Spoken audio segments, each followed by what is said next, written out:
Hey, welcome back. Settle in, get comfortable, maybe pull that blanket a little closer. Because tonight we're going somewhere you have never been before, and I promise you, by the time this story's done, you will never think about the city you live in quite the same way again. Imagine waking up tomorrow morning, but you do not wake up in your bed. You wake up on a wooden plank. The air smells like rotting meat and something worse. There are 12 other people in the room with you. A baby is crying 2 feet away.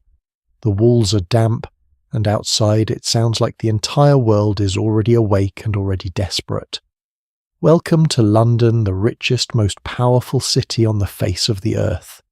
The year is 1888, and you have nothing.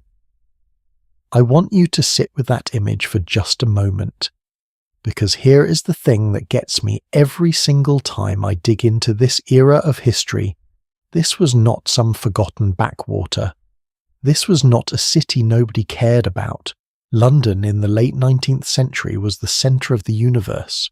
It was the beating heart of the British Empire, which controlled roughly a quarter of all the land on this planet. Think about that.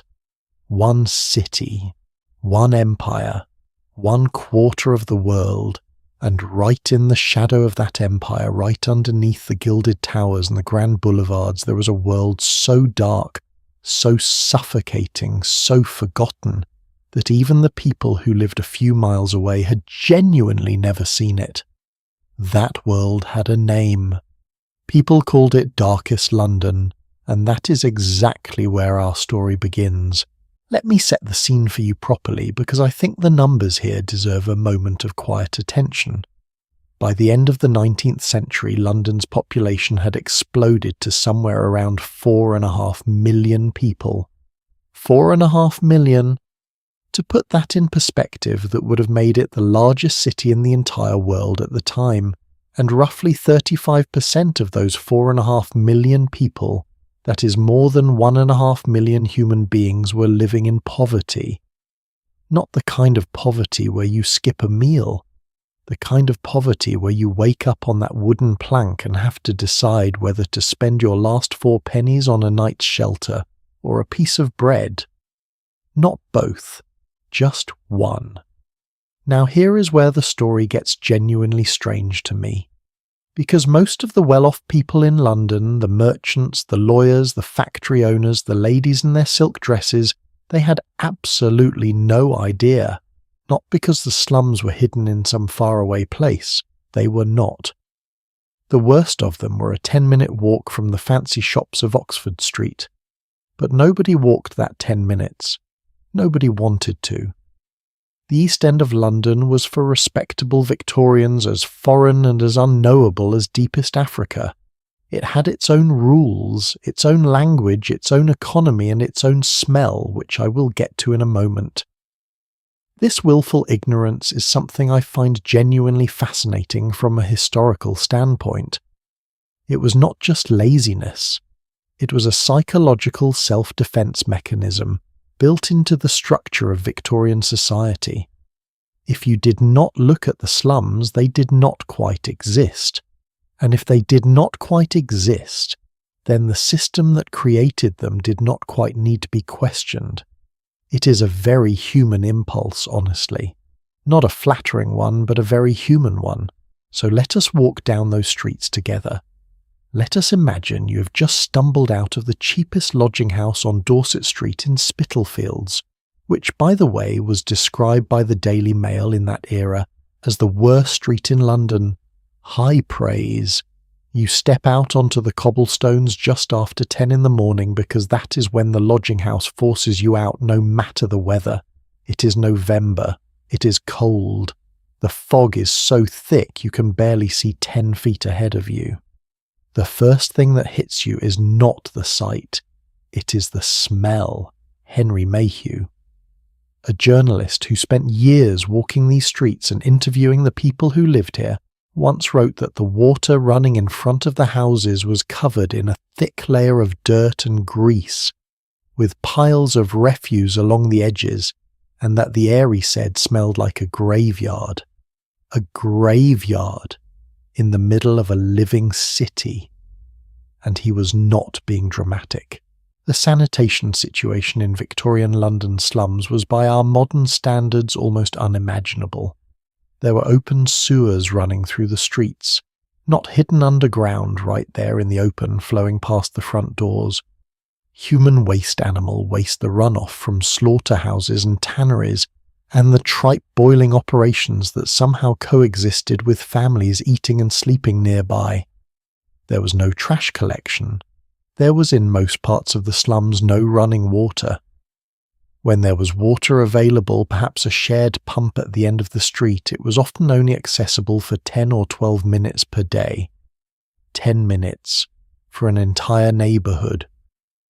I sometimes think about this when I turn on my kitchen tap and just let the water run while I brush my teeth without a single thought. And then I remember that there were mothers in Victorian London who had to plan their entire morning around a 10-minute window of water access, who had to carry every drop they needed for cooking and washing and drinking, all while managing children and making their way to whatever grueling underpaid work was waiting for them. The contrast is almost too large to hold in your mind at once. Now let us talk about the physical landscape of the place, because it is unlike anything you have ever walked through. The slums of Victorian London were not random collections of poor housing.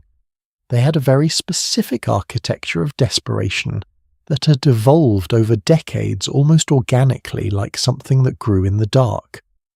The most notorious of these districts were called rookeries. The word originally referred to a colony of nesting rooks, those black birds that crowd together in impossible numbers in a single tree. And that metaphor was painfully accurate.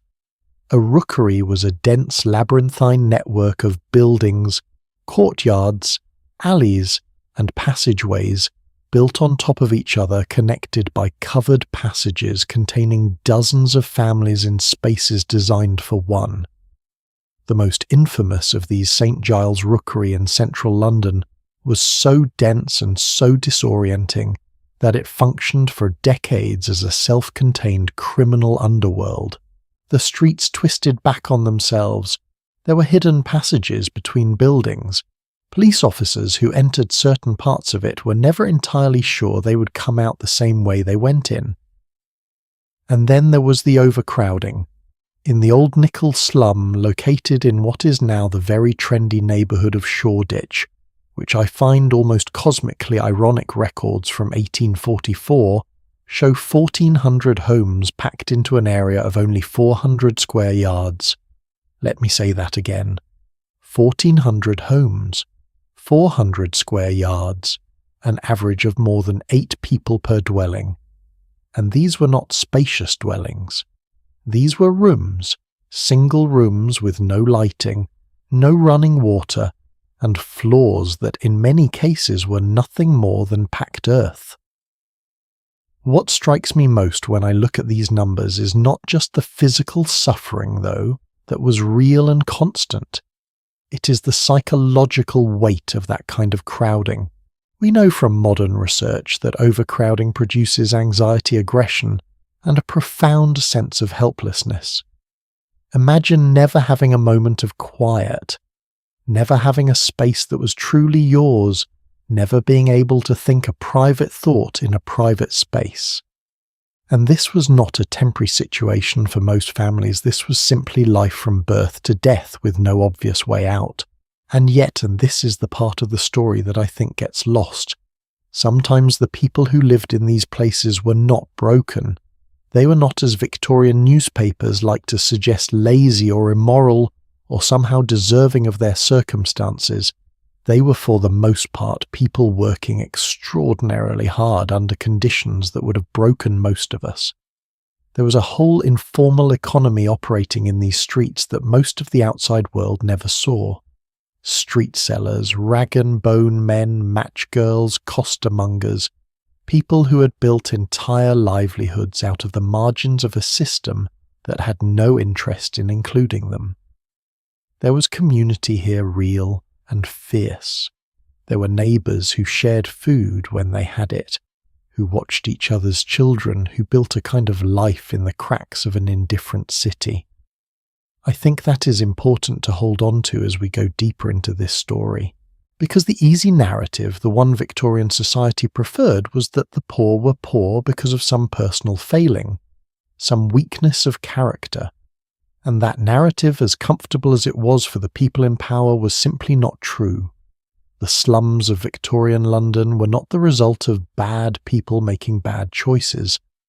They were the result of a system of rapid industrialization, of unchecked population growth, of a housing market entirely in the hands of private landlords, with no oversight of a government that genuinely did not consider the lives of the poor to be its responsibility. That is a harder truth to sit with, but it is the real one. So here you are, standing on Dorset Street on a cold November morning in 1888. The fog is thick, the smell is extraordinary, and you have 4 pennies in your pocket, which is enough for one more night of shelter or food, but not both. The city hums and groans around you. Somewhere nearby, a horse-drawn cart clatters over the cobblestones. A woman argues with a vendor over the price of a cabbage.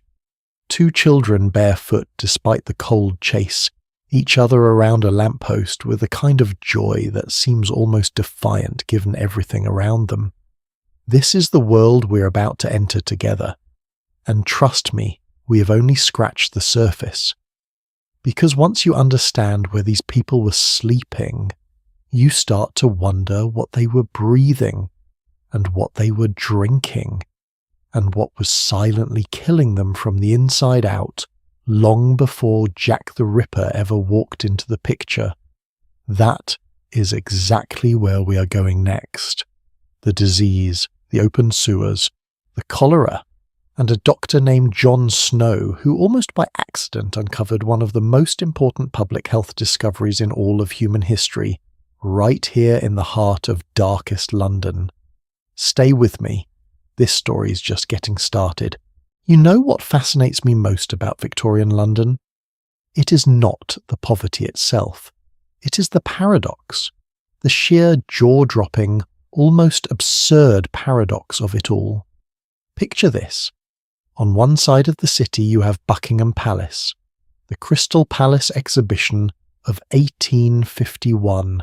This glittering monument to human progress, drawing visitors from every corner of the globe, showing off steam engines and silk fabrics, and the spoils of empire.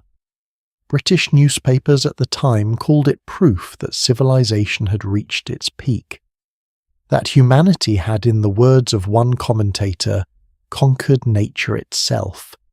And on the other side of the city, a 20-minute walk away, maybe less, you have a family of 7 living in a single room with no windows, no running water, and a floor made of dirt, sleeping in shifts because there is not enough space for everyone to lie down at the same time.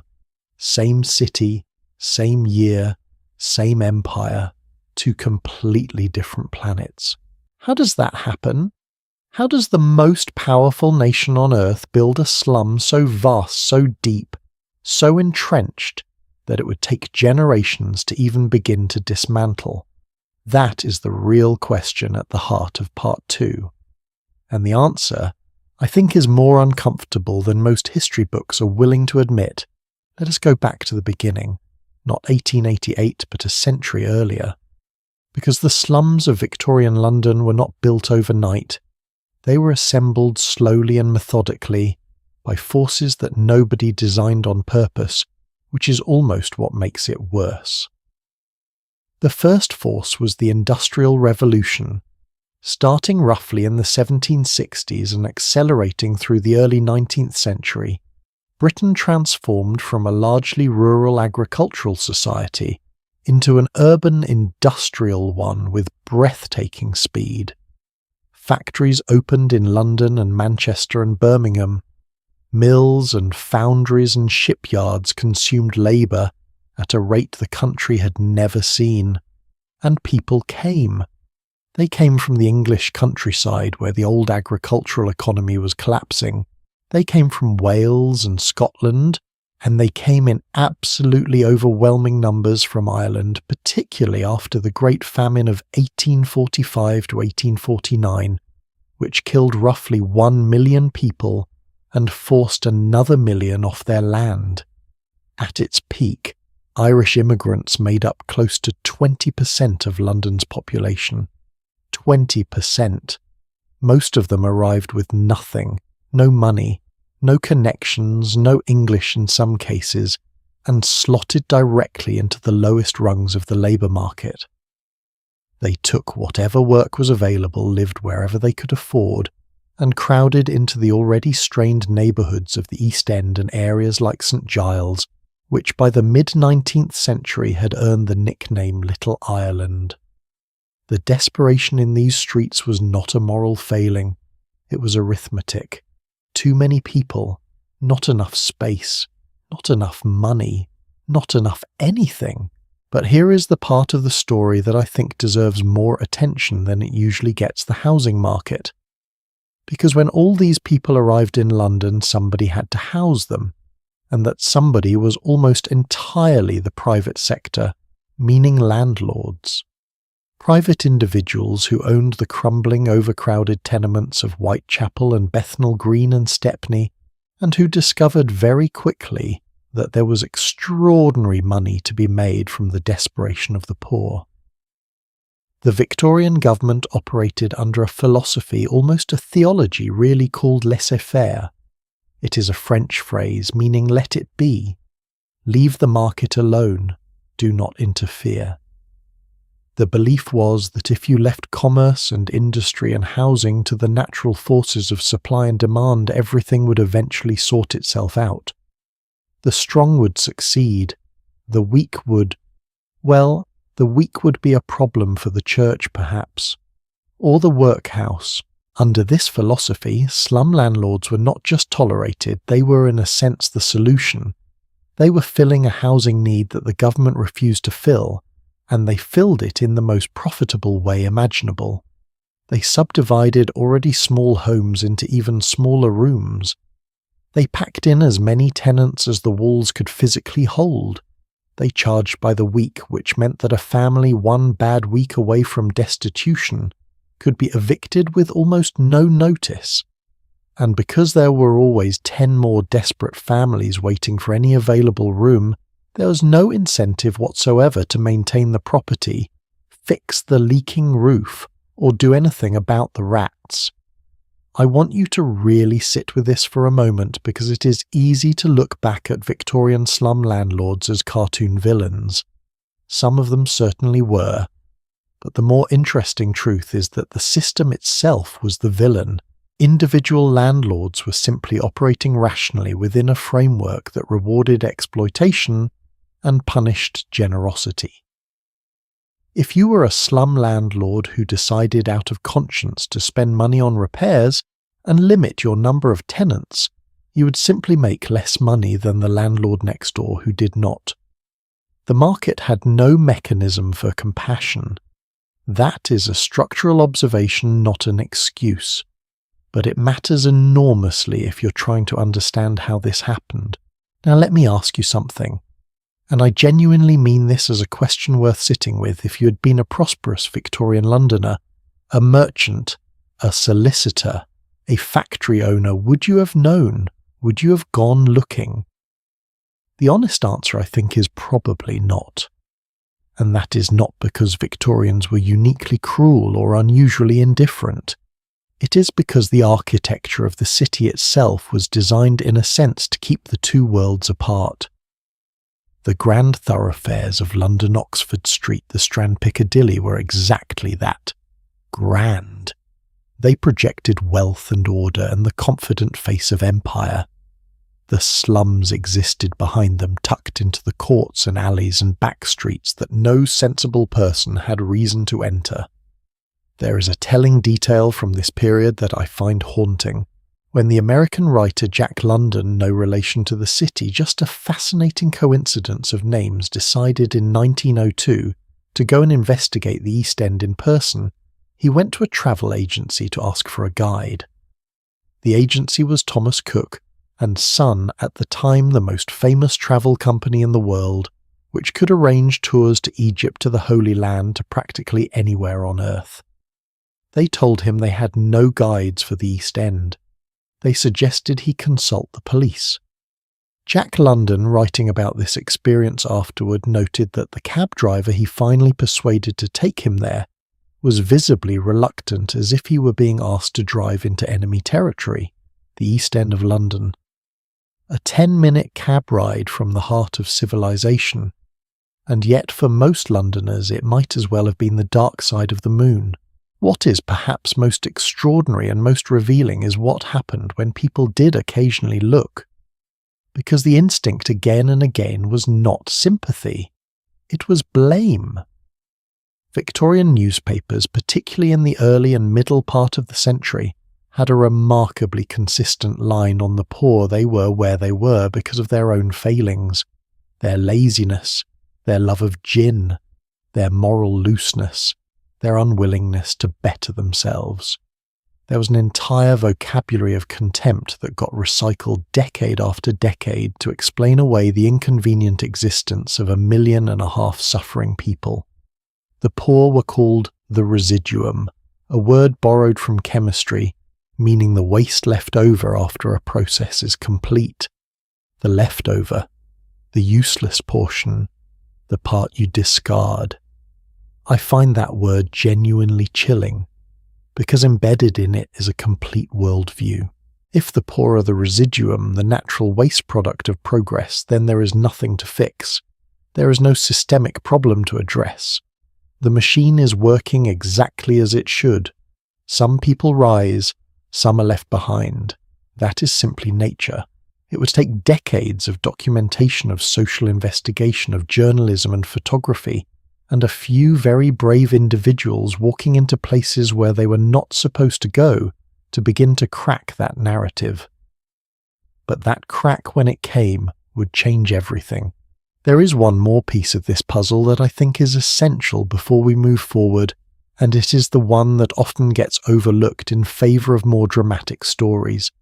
Population growth and a broken housing market were the kindling. But what actually set the fire, what turned uncomfortable overcrowding into something catastrophic, was the complete absence of infrastructure. No clean water, no sewage system, no garbage collection, no building codes, no regulation of any kind on what a landlord could pack into a space or what a factory could pump into the air. London in the 1840s and 1850s was by some measures one of the most dangerous cities in the developed world to simply be alive in. The Thames River, which runs through the heart of the city, had by mid-century become something that polite sources described as heavily polluted, and that less polite sources described as an open sewer. During the summer of 1858, a period that became known magnificently as the Great Stink, the smell from the Thames was so overwhelming that Parliament itself, which sat right on the riverbank, had to hang curtains soaked in chloride of lime over its windows just to allow the legislators to function. Members of Parliament literally could not breathe in their own building because of the state of the city they governed, and the people in the slums, of course, had no curtains soaked in anything. That disconnect between those making the rules and those living under them is the engine that drove everything else. And it is, if I am being honest, a pattern you can trace far beyond Victorian London, far beyond the 19th century, far beyond England. But we're not there yet. First, I want to take you somewhere specific. I want to walk you down a particular street in a particular neighbourhood and show you exactly what daily life looked like from the inside, not from the outside looking in the way the newspaper reporters saw it, but from the inside looking out.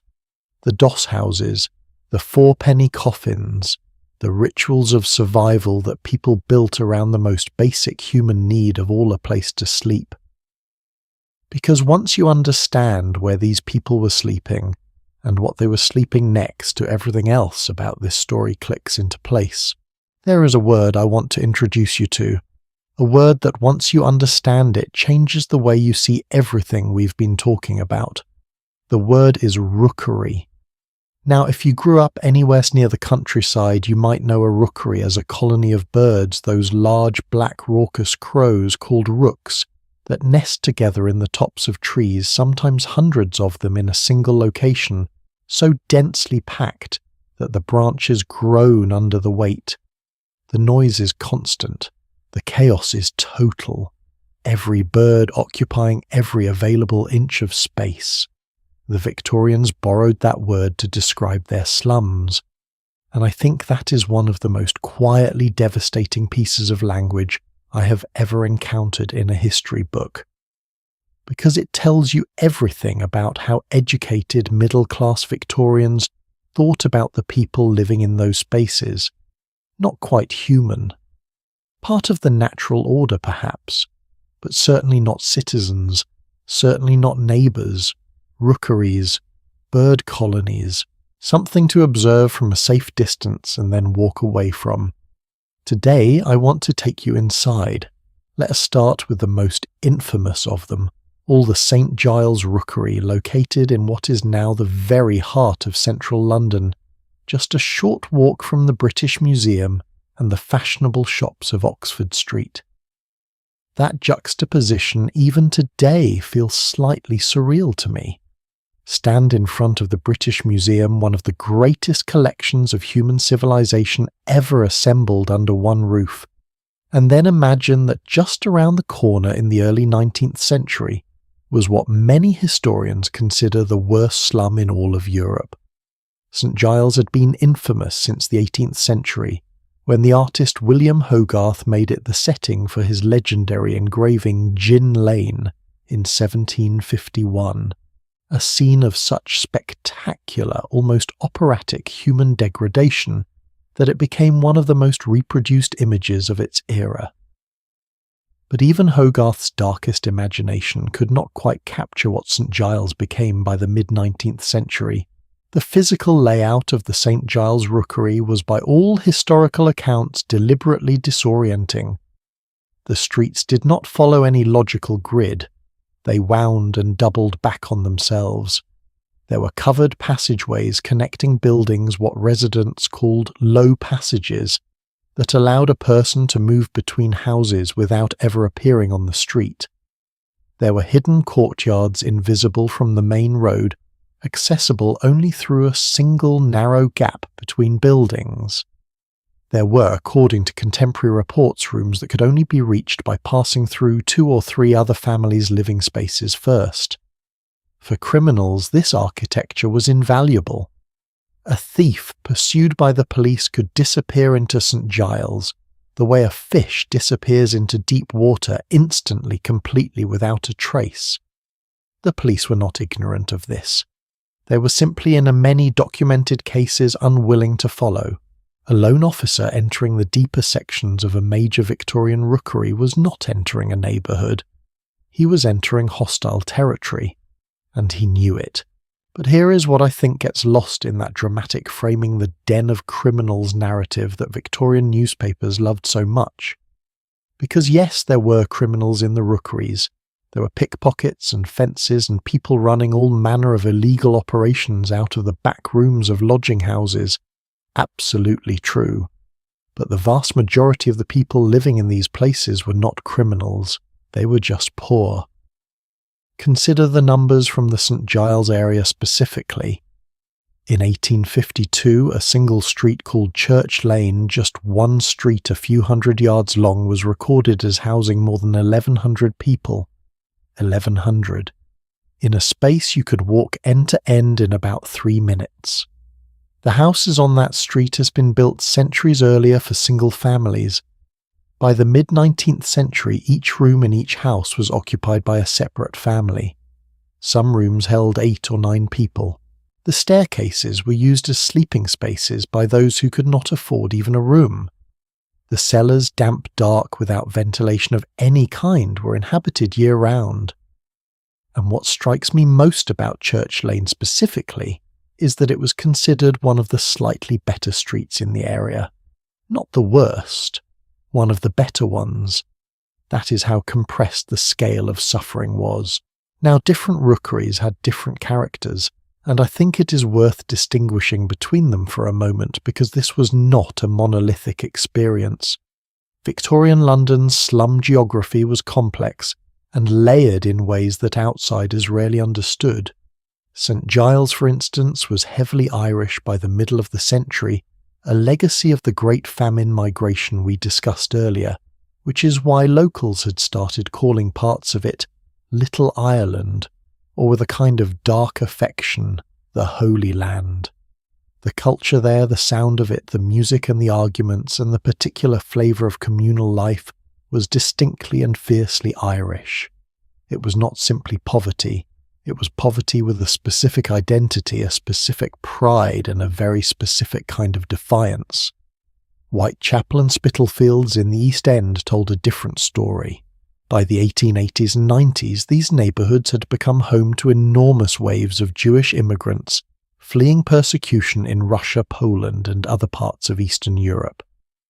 The Jewish community in Whitechapel was by some estimates 60 to 70,000 people by the end of the century, crammed into an area of just a few square miles.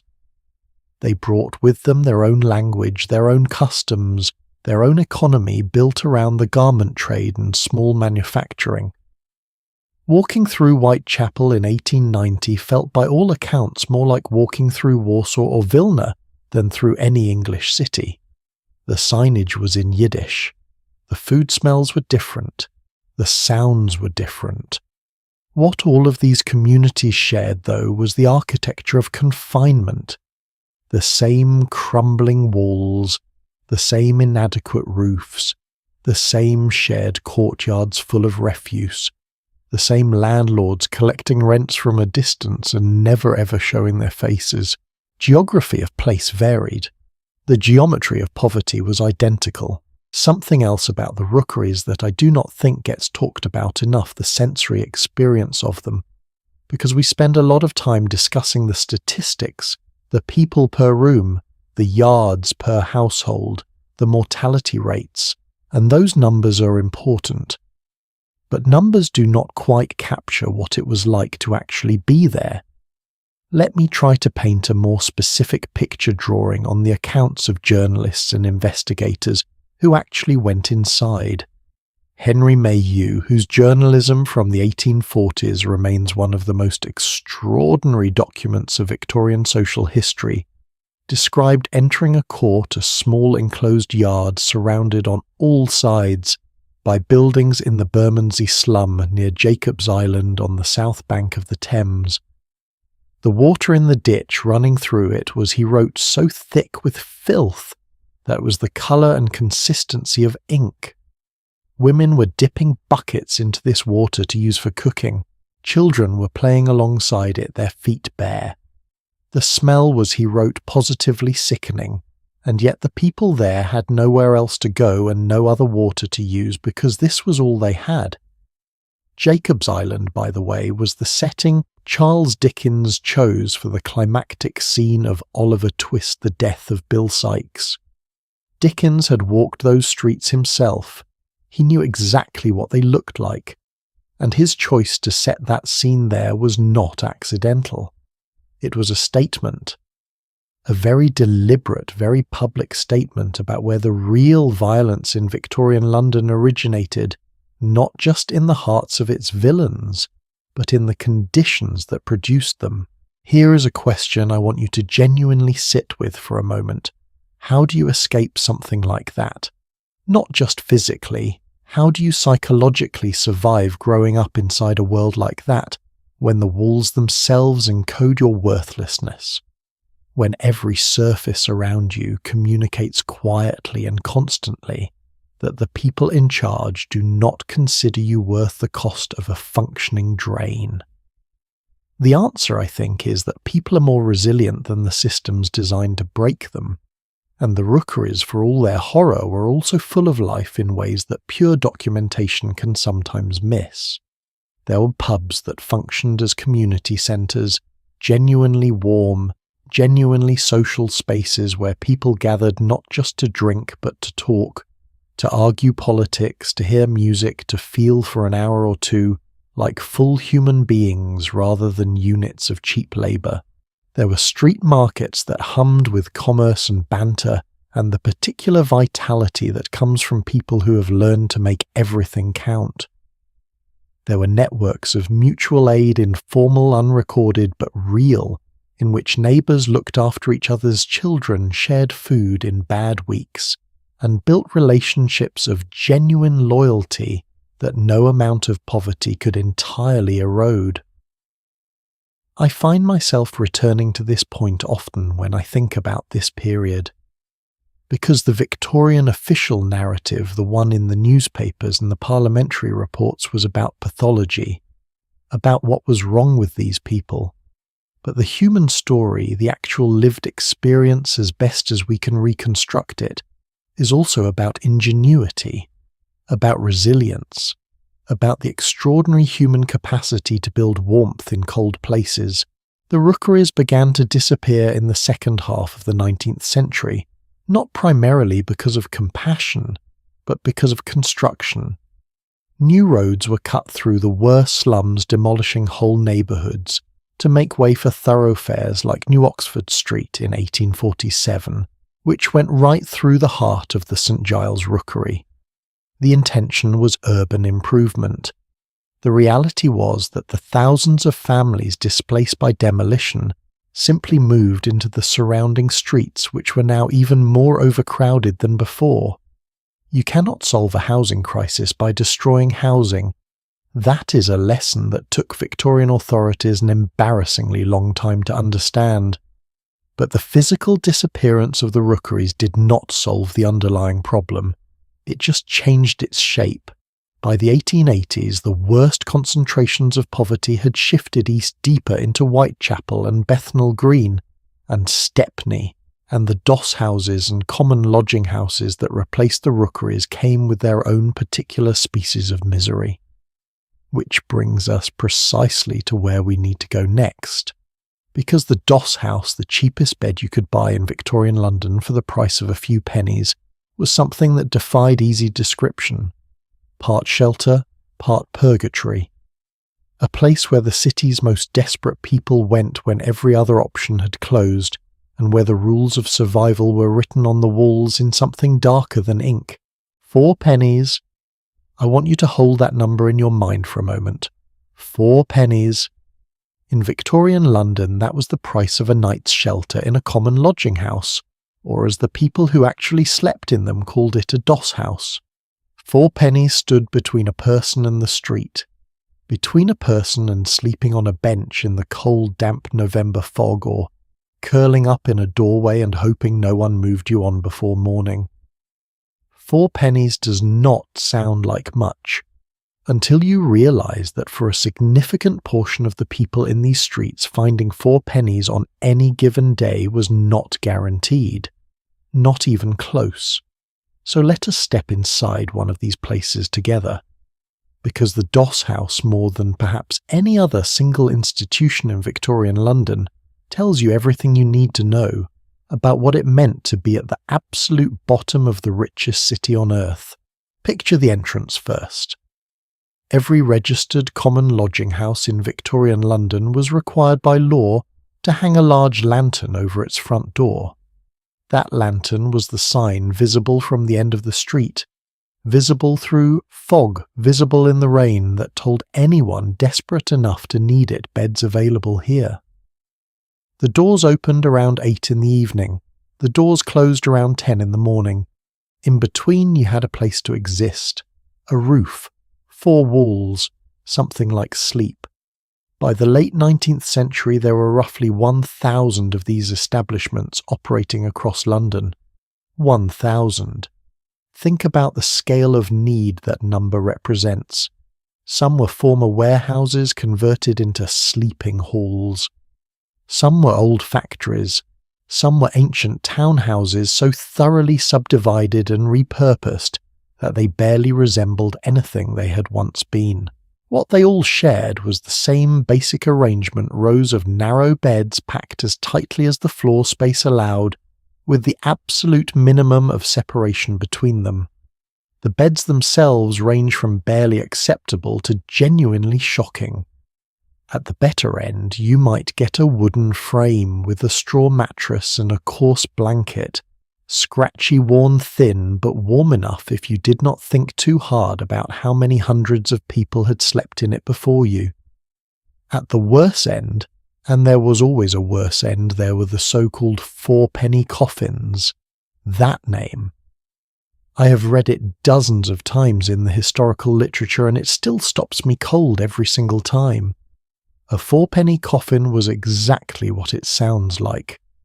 A wooden box roughly the size and shape of a coffin built to contain one human body lying flat. No mattress, no blanket. Sometimes a canvas covering stretched across the top. You climbed in, you pulled the canvas down, and that was your shelter for the night. Your four-penny coffin. In the dark, surrounded by the sound of hundreds of other people breathing and coughing and shifting in their own boxes, in a room that smelled of unwashed bodies and damp wood, and the coal smoke from a single inadequate stove that was where some of the most desperate people in the world's greatest city went to rest. I have tried genuinely to imagine what it felt like to lower yourself into one of those boxes, and I keep coming back to the same thought: the name was not metaphorical. The people who built them knew exactly what they were doing with that design. They were telling their residents as clearly as architecture can tell you anything exactly how much space a poor person's body was entitled to occupy in this world. Now I want to be careful here, because the temptation when describing places like this is to make them feel uniformly grim, and in doing so accidentally erase the actual human beings who lived in them. So let me complicate the picture a little. Because the Doss House was not only a place of misery, it was also strangely a kind of social institution. The common room, the kitchen and sitting area that most lodging houses provided for their residents was often the most alive space in the building. It was where people cooked whatever food they'd managed to acquire during the day, where they dried their wet clothes by the fire, where they talked, argued, told stories, played cards, occasionally broke into song. Victorian social investigators who visited these places, and there were more of them, as the century went on, frequently noted their surprise at the liveliness of the common rooms, even in the worst establishments. They had expected silence and despair. They found noise and conversation. Henry Mayhew, whose first-hand investigations of London's poor remain some of the most vivid documents of the era, spent considerable time in common lodging houses and wrote about them with a level of specificity that is still remarkable to read. He described sitting in common rooms and listening to men who worked as crossing sweepers and costermongers, and street musicians and dock labourers talk about their days, about what they had earned, what they had eaten, what they planned to do the next morning. Regular people, in other words. People with opinions and humour and plans living inside a system that had allotted them 4 pennies worth of space. There is one particular detail from Mayhew's reporting that I have never been able to shake. He describes a lodging house where the residents, despite having almost nothing, had established a kind of informal code of conduct. Certain beds were understood to belong to regulars who returned night after night. Nobody took someone else's regular spot. If a man had a good day and had money for food, he might bring back extra and share it without being asked. Small courtesies, tiny dignities, acts of recognition that said simply, "I see you. You are a person. You're not invisible," in a world that spent enormous energy trying to render these people invisible, that mattered more than words can easily convey. The rules of the Doss House from the management side were strict in some ways and completely absent in others. Strict in the commercial sense, you paid your 4 pennies at the door, no credit, no exceptions. If you did not have the money, you did not come in, full stop. The lodging house keeper was not running a charity. He was running a business. and while the margins were not enormous, they were reliable because desperation is nothing if not reliable. But beyond the financial transaction, oversight was almost non-existent. The common lodging houses were supposedly registered with and inspected by the police. In practice, inspections were rare and often cursory. The police for the most part had little interest in what happened inside these places, as long as nothing dramatic enough to require their attention spilled out onto the street. What went on inside the thefts, the fights, the various informal economies that operated in the shadows of every major doss house was largely self-regulated by the residents themselves for better and for worse. The worst of the lodging house keepers operated what historians have called padding kens establishments that functioned as criminal headquarters. A good padding ken provided not just beds but connections, fences who would buy stolen goods, people who could provide false references, information about which neighbourhoods were currently unguarded and ripe for a visit. The keeper of a well-run padding ken was a person of considerable power in the street economy, a kind of informal broker between the desperate and the merely dishonest. But again, I want to resist the temptation to make this the whole story, because for every doss house that functioned as a criminal enterprise, there were dozens that were simply what they claimed to be cheap beds for people who had nowhere else to go. Night labourers who started work before dawn. Women who had lost their husbands and were trying to hold themselves together until something better came along. Elderly people with no family and no pension. Children sometimes.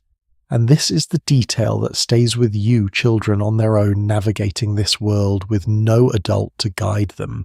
There is a comparative dimension to all of this that I find genuinely striking, and I think it is worth pausing on. In the same decades that the doss houses of Victorian London were operating at full capacity, the 1870s, 1880s, 1890s, the most fashionable hotels in London were building rooms with private bathrooms, running hot water, electric lighting later in the century, room service. A guest at the Savoy Hotel, which opened in 1889 on the Strand, could enjoy a dinner prepared by Auguste Escoffier, the most celebrated chef in Europe, in a dining room overlooking the Thames. The hotel had its own electricity generating plant, one of the first in London, so that guests would never experience the inconvenience of a dark corridor. The Savoy and a fourpenny coffin in Whitechapel were separated by less than 2 miles of city. 2 miles, and between those 2 points in the span of those 2 miles, the entire range of the human condition in Victorian London compressed itself into something almost impossible to look at directly. That is not an accident of geography. It is a statement about what a society values, about who it considers worth accommodating and who it considers worth containing. And when I look at that contrast, the Savoy and the coffin, side by side in the same city in the same year, I do not think it is entirely a Victorian problem. I think it is a human problem that the Victorians happen to make visible in an unusually stark and well-documented way. By the time the night in the doss house was over by 10 in the morning, when the keeper began moving people out so the rooms could be aired, regardless of cold or rain, the residents scattered back into the city, back to whatever hustle or labour or begging route had sustained them the day before, back to the crossing, sweeping and the matchbox making and the casual dock work and the street selling. Some of them had nowhere to go at all. Those people drifted along the embankment into the public parks when the gates were open, into the workhouse when they could no longer avoid it. The workhouse was for most Victorian poor the last resort, the place that represented the final surrender of what little independence they had managed to maintain. We will talk about it in more detail later, but for now just hold this image: a man or woman stepping out of a doss house at 10 in the morning into a cold London street with the day's worth of earning ahead of them and the absolute requirement to earn at least 4 pennies before 8 that evening, or start again with nothing. That daily arithmetic, that constant calculation, it did not leave room for much else. It did not leave room for ambition or rest or the kind of careful thinking about the future that the middle class called self-improvement. It consumed everything. And yet, and this is the thread I keep pulling on throughout this whole story, it did not consume the people entirely. They found ways. Some of them found remarkable ways. But before we get to those stories, we need to spend some time with something that was quietly, invisibly, relentlessly working against every single one of them. Something that was in the water they drank, in the air they breathed, in the very walls around them. Something that killed more people in the slums of Victorian London than violence, more than poverty itself in its most direct forms. We need to talk about disease, and specifically, we need to talk about one of the most terrifying epidemics in London's history, and the extraordinary accident of detective work that cracked it open and changed the course of medicine forever. August of 1854, a quiet street in the Soho neighbourhood of London called Broad Street. Within 10 days, over 500 people who lived within a short walking distance of that street were dead. Not from war, not from famine, from drinking water. This is the story of one of the most consequential medical investigations in human history, and it begins, like so many things in Victorian London, in a place most respectable people would never have gone near. Before we get to Broad Street, though, we need to spend a moment understanding just how lethal the everyday environment of the Victorian slums actually was. Because cholera, the disease at the centre of the 1854 outbreak, was terrifying. It was fast. A person could feel perfectly well in the morning and be dead by nightfall. Its symptoms were grotesque. Its spread seemed to people at the time completely random and completely unstoppable. And in the slums of London it moved through populations with the efficiency of something almost deliberate. But cholera was far from the only thing killing people. It was almost the dramatic headline disease, the one that made newspapers, the one that sent the middle classes into genuine panic, while a much quieter and more relentless roster of illnesses did the daily work of keeping mortality rates in the slums at levels that would be by modern standards almost incomprehensible. Tuberculosis, called consumption at the time because it appeared to consume the body from within, was the great constant killer of Victorian London. It thrived in exactly the conditions the slums provided: overcrowding, poor ventilation, damp walls, inadequate nutrition. In the most crowded districts of the East End, tuberculosis, mortality rates ran at roughly 4 times the rate of wealthier neighbourhoods just a few miles away. 4 times. Simply by virtue of where you were born and where you were forced to live, your chances of dying from tuberculosis before the age of 40 were dramatically, measurably higher.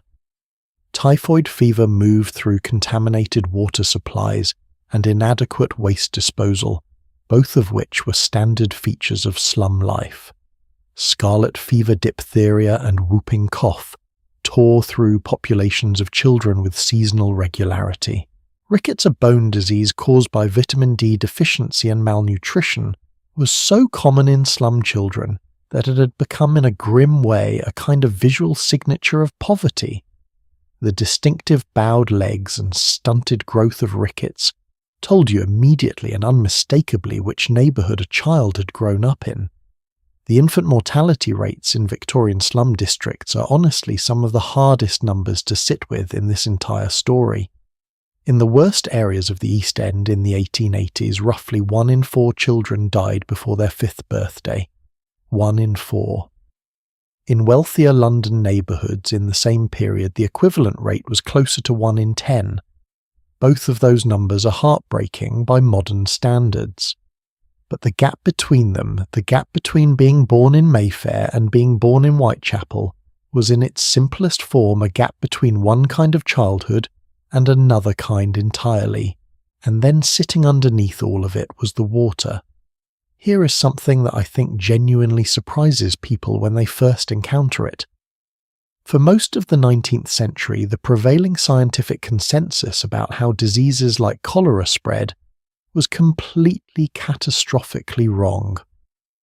The dominant theory accepted by most doctors, endorsed by most public health officials taught in medical schools, was called the miasma theory. The word miasma comes from the Greek word for pollution, and the theory held that disease was caused by bad air, specifically by the foul-smelling vapours rising from decaying organic matter, the rotting garbage in the streets, the open sewers, the decomposing filth that was simply a feature of urban life for the poor. If you could smell something unpleasant, the thinking went you were breathing in disease. The smell was the danger. This theory was not entirely without logic. The places that smelled worst, the slums, the areas near the open sewers, the courts where refuse piled up in summer heat, were indeed the places where people got sickest most often. The correlation seemed clear. The conclusion was wrong, but the correlation was real. And that combination, a plausible-sounding theory with genuine supporting evidence, is one of the most dangerous things in the history of ideas. It kept the medical establishment confidently pointed in exactly the wrong direction for decades. The practical consequence of the miasma theory was significant. If bad air caused disease, then the solution was to improve the smell, to flush away the visible filth, to air out the rooms, to move the garbage. Which sounds reasonable. Except that the main way Victorian authorities tried to flush away the filth in London was to flush the city's sewage directly into the Thames River, this same river from which large portions of London's drinking water was pumped. Read that again. They flushed the sewage into the river to reduce the smell, and then they pumped the river water into homes for drinking. The miasma theory, by focusing entirely on smell and ignoring the actual mechanism of disease transmission, had accidentally created the ideal conditions for waterborne illness to thrive. Which brings us back to Broad Street, and to a doctor named John Snow. John Snow was by 1854 already a respected figure in London medicine. He had done groundbreaking work on anaesthesia. He was the physician who administered chloroform to Queen Victoria during the birth of her 8th child, Prince Leopold, which was a genuinely significant moment in making anaesthesia socially acceptable. But his deeper obsession for years before the Broad Street outbreak had been cholera. Snow was one of a small minority of physicians who had come to seriously doubt the miasma theory. His reasoning was careful and methodical, and it rested on a simple observation. If cholera spread through the air, why did it affect some people in a household and not others? Why did it seem to follow certain pathways, certain streets, certain buildings, while leaving adjacent areas untouched? Air, after all, does not observe property boundaries. If bad air caused disease, everyone in a bad air neighbourhood should get sick more or less equally. But that was not what the evidence showed.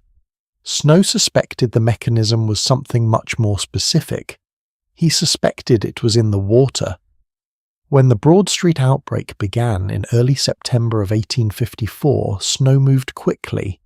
He went house to house in the affected area, conducting interviews, mapping each case of cholera onto a street map of the neighbourhood, asking people the same question over and over: where do you get your water? The pattern that emerged on his map was unmistakable. The cases clustered with stunning concentration around a single water pump on Broad Street.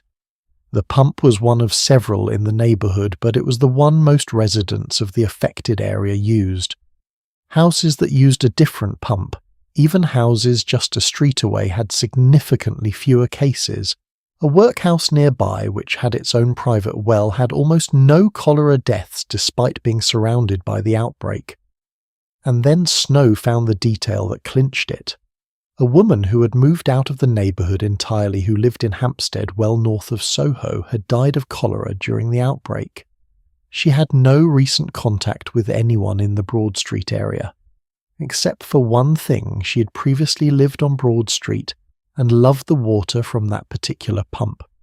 She had regularly sent bottles of it to Hampstead because she preferred the taste. Her family had retrieved a bottle just before the outbreak began. She drank the water. She died. Snow presented his findings to the local authorities and persuaded them, against considerable scepticism, to remove the handle from the Broad Street pump. The pump was disabled. The outbreak, which was already beginning to slow, stopped almost completely. Now, I want to be honest about something here, because the history of this story is slightly more complicated than the triumphant version usually told. Snow's removal of the pump handle did not by itself end the outbreak. The outbreak was already declining when the handle came off, partly because so many of the most vulnerable people in the immediate area had already been killed or fled, and the broader medical establishment did not immediately accept his waterborne theory. That acceptance came slowly over years as evidence accumulated. The miasma theory had institutional momentum. It was what people had been taught, what they had built their careers around, and paradigm shifts in medicine are rarely quick.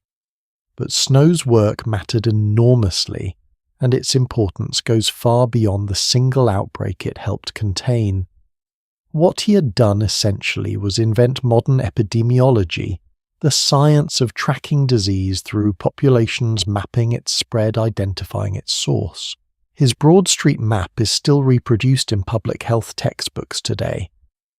The methodology he developed, the careful systematic interview, the geographical mapping of cases, the comparison of exposed and unexposed groups, is the foundation of how we investigate outbreaks right now in the 21st century.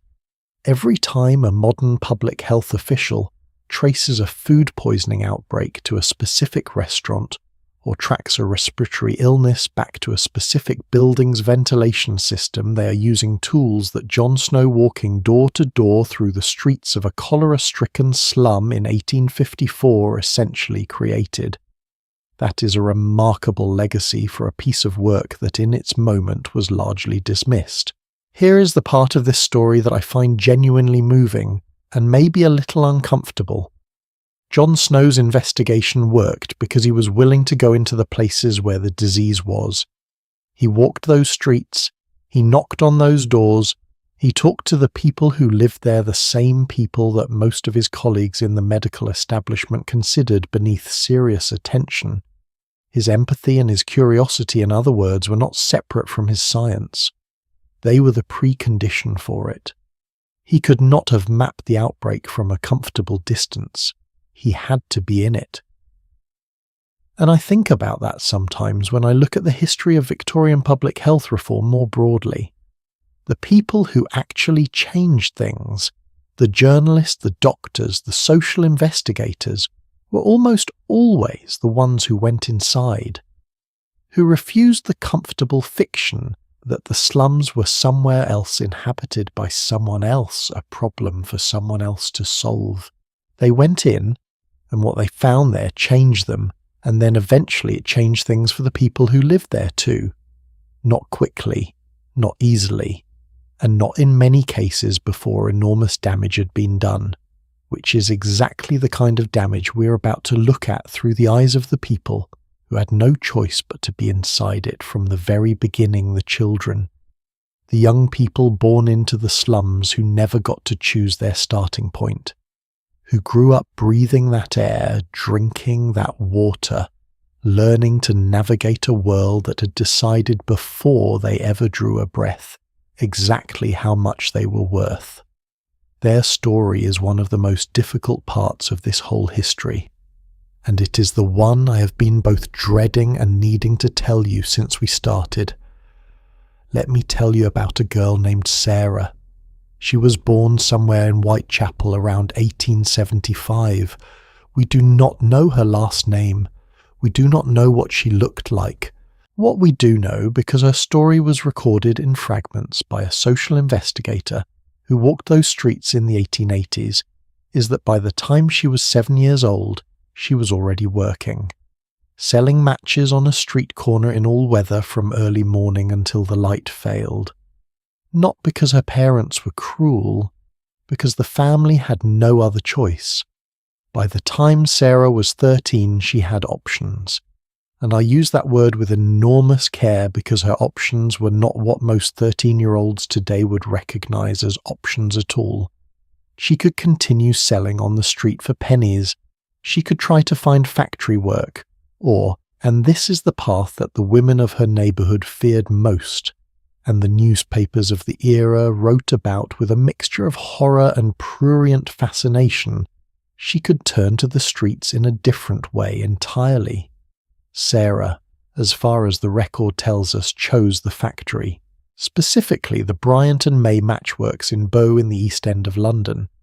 And that choice, that seemingly safer, more respectable choice, nearly destroyed her. The story of children in the Victorian slums is one that requires you to hold two things in your mind simultaneously. The first is the sheer scale of what was asked of them. The second is the extraordinary resilience with which again and again they met it. Start with the numbers because they matter. Child labour in Victorian England was not a fringe practice or a hidden scandal. It was official routine and broadly accepted. The law permitted children to begin working in factories from the age of 9 with some restrictions on hours, and in many informal trades, children as young as 5 or 6 contributed to family income through tasks like sorting rags, picking oakum, or running errands for local businesses. By 7, a child in the slums was often expected to be making a meaningful economic contribution to the household. Think about what 7 years old means. Think about what you were doing at 7, what you were worried about. For most of us, reading or listening to this 7 was about school and games and small dramas that felt enormous.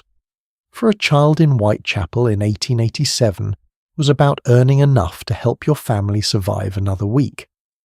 The education picture was equally bleak.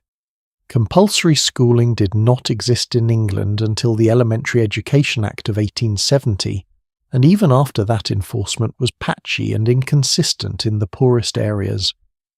A family that desperately needed a child's income simply could not afford to send that child to school full-time regardless of what the law said. Inspectors who tried to enforce attendance in slum districts frequently reported that children arrived at school barefoot, visibly malnourished, sometimes too exhausted from early morning work to stay awake at their desks. But nothing in the story of Victorian child labour quite matches what happened inside the match factories. And this is where Sarah's story, and the stories of thousands of women and girls like her, becomes something that I think every person should know. The Bryant and May Matchworks in Bow employed roughly 1,400 workers by the late 1880s. The majority of those workers were women and girls from the surrounding slum neighbourhoods. The pay was poor, somewhere between 4 and 9 shillings per week, depending on the work and subject to a dizzying system of fines that could reduce a week's wages to almost nothing. You could be docked for talking, for going to the toilet without permission, for having dirty feet, for dropping a match. The fines were not incidental, they were a calculated part of the business model, a way of extracting additional value from workers who had no bargaining power and no alternatives. The hours were brutal, typically 11 to 12 hours per day, 6 days per week, with a 30-minute break for lunch. The factory floor was loud hot and filled with a particular kind of chemical light from the white phosphorus used in the match heads, and it was the white phosphorus that was the real story. White phosphorus is a substance that glows in the dark, which in retrospect should have been a warning sign. When inhaled or absorbed over time, it attacks the human body at its weakest structural point, bone tissue. It had a particular devastating affinity for the jaw. Workers exposed to white phosphorus over months or years could develop what the medical literature called phossy jaw, a condition so horrific that even the Victorian press, not generally known for squeamishness about suffering when it involved poor people, found it difficult to describe calmly. Phossy jaw began as a toothache. Then it progressed to swelling of the gums and jaw. The infected bone tissue would begin to decay, and in the dark to glow with an eerie greenish-white light, the phosphorus literally shining through the rotting flesh. The smell from advanced cases was by all accounts indescribable. The treatment when infection spread deep enough was surgical removal of the jawbone. Many women who underwent that surgery spent the rest of their lives unable to eat solid food. Some did not survive the surgery at all, and Bryant and May knew. The company had access to a safer alternative red phosphorus which did not cause this condition, but chose not to use it because it was slightly more expensive and produced matches that were marginally harder to strike. The calculus was straightforward if you were the one doing it from a comfortable office.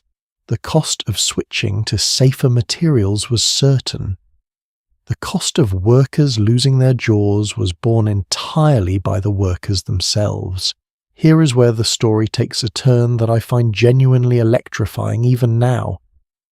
In the summer of 1888, the same summer, incidentally, that Jack the Ripper was beginning his operations just a few miles away in Whitechapel, a journalist and activist named Annie Besant published an article about conditions at Bryant and May.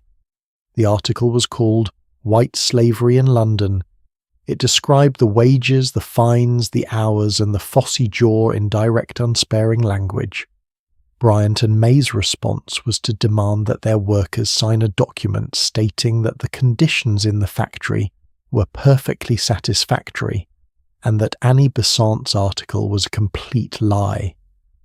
When some workers refused to sign, they were dismissed. The remaining workers walked out. 1,400 women and girls, many of them teenagers, most of them from the poorest neighbourhoods in the East End, none of them with any savings or any safety net, went on strike.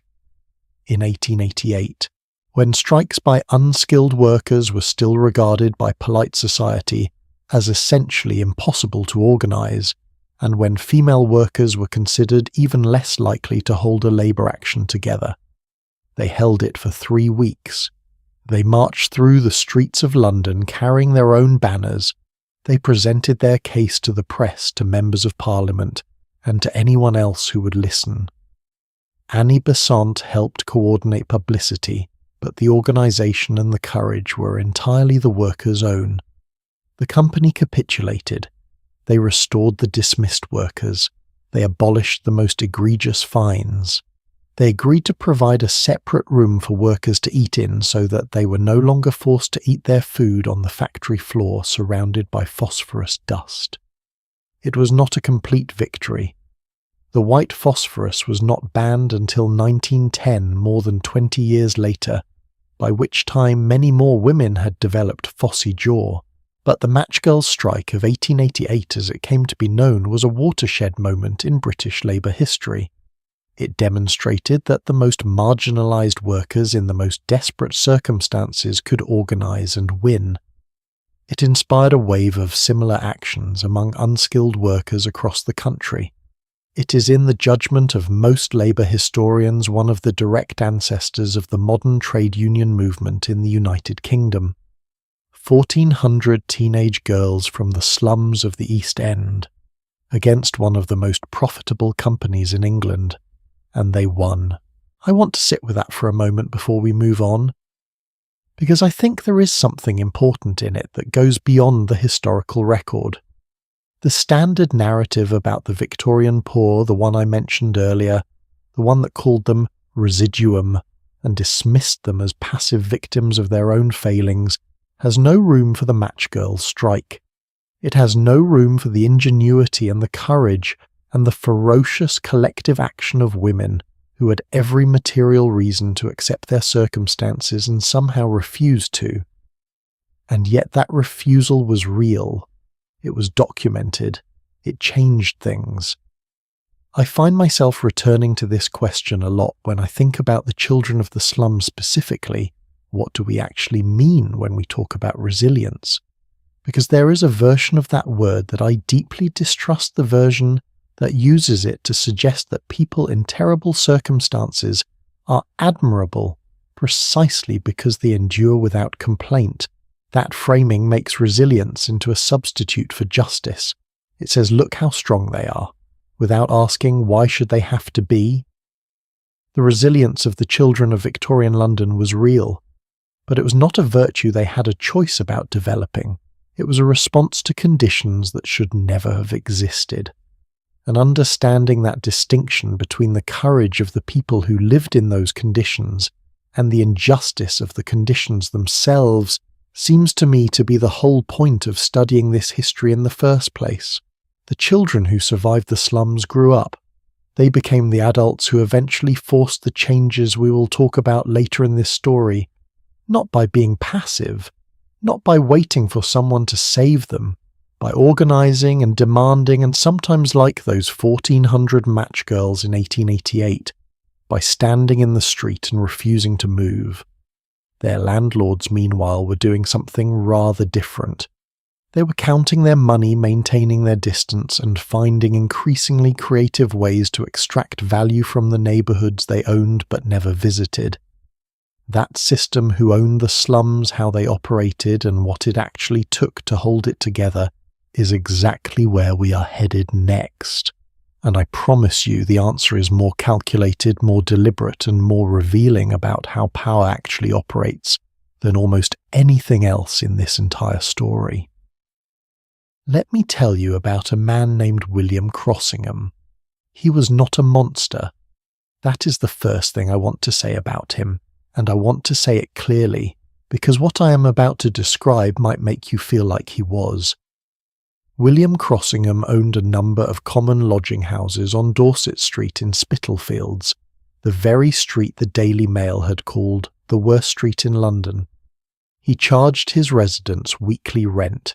He kept his properties just functional enough to remain registered with the police. He made a reliable income from the desperation of people who had nowhere else to go. And when his tenants fell behind on rent, he evicted them. No negotiation, no grace period. Out. By the standards of Dorset Street, Crossingham was actually considered a relatively manageable landlord. Not the worst. One of the more stable ones, in fact, which tells you something significant about the baseline against which slum landlords were measured. When Crossingham died in 1888, one of his lodging house residents, a woman named Mary Jane Kelly, was struggling to pay her 4 shillings weekly rent. Mary Jane Kelly would, within weeks of Crossingham's death, become the final and most notorious victim attributed to Jack the Ripper. But that is a story for Part 8. Right now I want to stay with Crossingham, because understanding how people like him operated tells you more about why Victorian poverty persisted for so long than almost anything else in this history. The structure of slum landlordism in Victorian London was, in a purely technical sense, a masterpiece of rational exploitation. And I use that word rational deliberately, because that is precisely what it was: not random cruelty, but a logical system that had evolved over decades to extract maximum value from minimum investment. Here is how it worked. A landlord would purchase or lease a property in a deteriorated area, often a building that had originally been built for a single middle-class family perhaps 100 or more years earlier. The building was already in poor condition. Maintenance would cost money. So rather than maintain it, the landlord subdivided it. Each floor became a separate letting. Each room on each floor became a separate letting. Cellars, attics, storage spaces, everything habitable, and many things that arguably were not became income-generating units. The rent was charged weekly, never monthly. This was not an accident.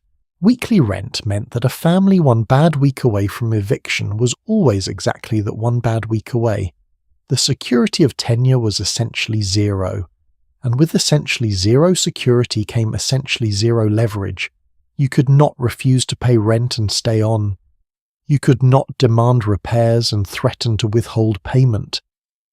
The power imbalance was so total, so built into the basic structure of the arrangement, that protest was simply not a viable option for most tenants. The result was predictable.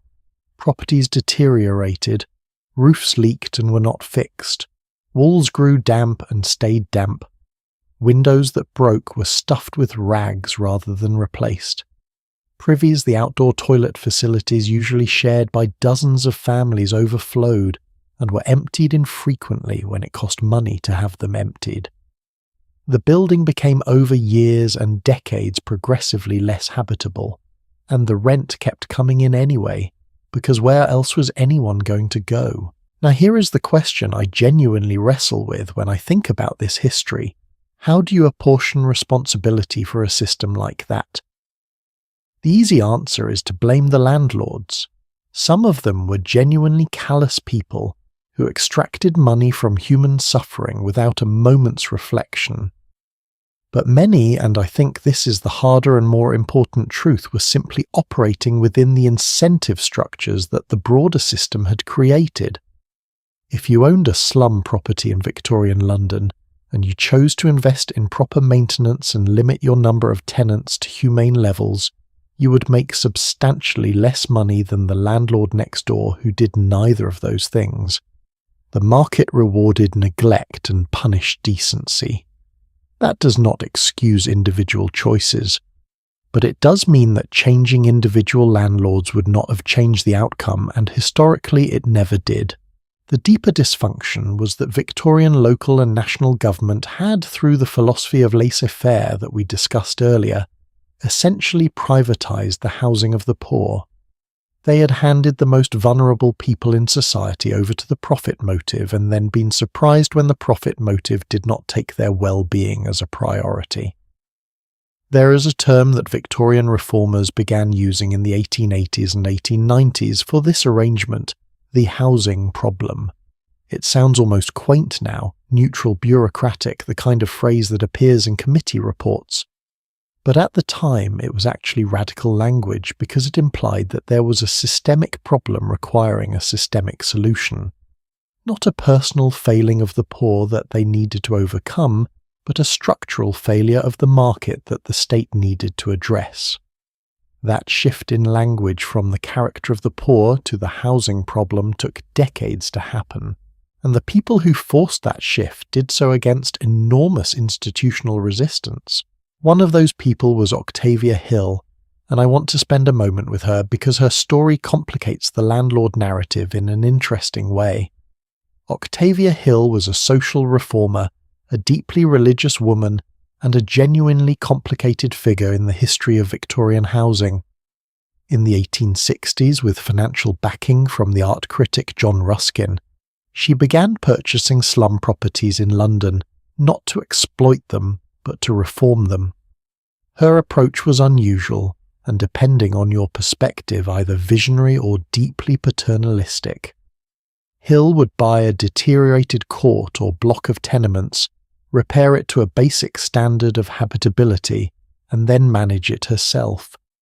She charged market rents. She was not running a charity, but she enforced them through direct personal engagement with her tenants.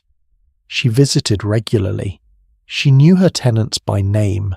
She helped them with employment advice, budgeting and connections to other services, and she evicted people who did not pay, promptly, without exceptions. This combination made her genuinely controversial among reformers of her own era, and it still does among historians today. On one hand, she demonstrated conclusively that it was possible to provide decent housing to the poor at a profit, that the neglect of slum landlords was not economically necessary, just economically convenient. Her properties were better maintained, her tenants more stable, and her returns comparable to those of conventional slum landlords. She proved the model could work. On the other hand, her approach was explicitly designed to make her tenants more respectable, to teach them the values and habits of the industrious working class that she as a middle-class reformer considered appropriate. She was deeply suspicious of state intervention, opposed to most forms of collective housing, and resistant to the idea that poor people might know what was good for them without guidance from their betters. She was, in the language of the time, a reformer rather than a radical. And the difference between those two categories mattered enormously. The alternative to private landlords in the most extreme cases was the institution that loomed over the entire landscape of Victorian poverty, like a dark and permanent shadow, the workhouse. By the middle of the 19th century, workhouses operated under the framework of the Poor Law Amendment Act of 1834, one of the most consequential and most debated pieces of social legislation in British history. The principle behind it was deliberately, intentionally harsh. The idea was that life inside the workhouse should be worse than life outside it, even the most miserable life outside it, so that entry into the workhouse would be genuinely a last resort, sought only by those with absolutely no other options. The phrase that Victorian administrators used for this principle was less eligibility. Workhouse conditions must be less eligible, that is, less desirable than the conditions of the most unfortunate independent labourer. In practice, this meant workhouses were designed to be psychologically and physically oppressive. Families were separated upon entry, husbands from wives, parents from children, and housed in different wings, sometimes unable to see each other for weeks or months at a time. Work was mandatory, often pointless, and deliberately demeaning oakum picking, which meant unravelling old rope fibres with bare fingers until the fingertips bled. Stone breaking, the treadmill. Meals were minimal, deliberately bland, designed to sustain life rather than provide any pleasure. External contact was restricted. Personal possessions were surrendered.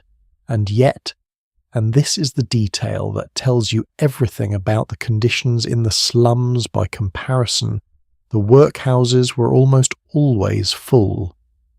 People chose this.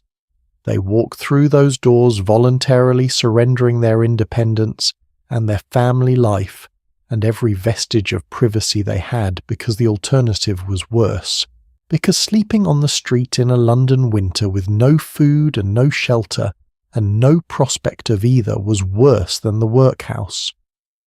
What does it tell you about a housing situation when the workhouse represents an improvement? The geography of landlord power in Victorian London was not random either, and this is something I do not think gets discussed enough. Different slum districts had different dominant landlords, and those landlords shaped the character of their territories in quite specific ways. The Bedford estate, one of the largest landowners in central London, owned considerable property around Covent Garden and Bloomsbury. The Church of England owned extensive slum property in various London districts, a fact that caused considerable embarrassment to Victorian clergymen and provided ammunition to secular reformers for decades. Individual aristocratic families owned courts and alleys and crumbling tenements in places you would never guess from the addresses. The Duke of Bedford, the Earl of Cadogan, various church commissioners, these were the ultimate beneficial owners in many cases of the worst housing conditions in the city. They collected their rents through layers of agents and sub-lessees, which gave them a very convenient buffer of deniability. They did not know they might say exactly what conditions their tenants were living in, and perhaps some of them genuinely did not. Ignorance, when it is comfortable and profitable, has a remarkable tendency to persist.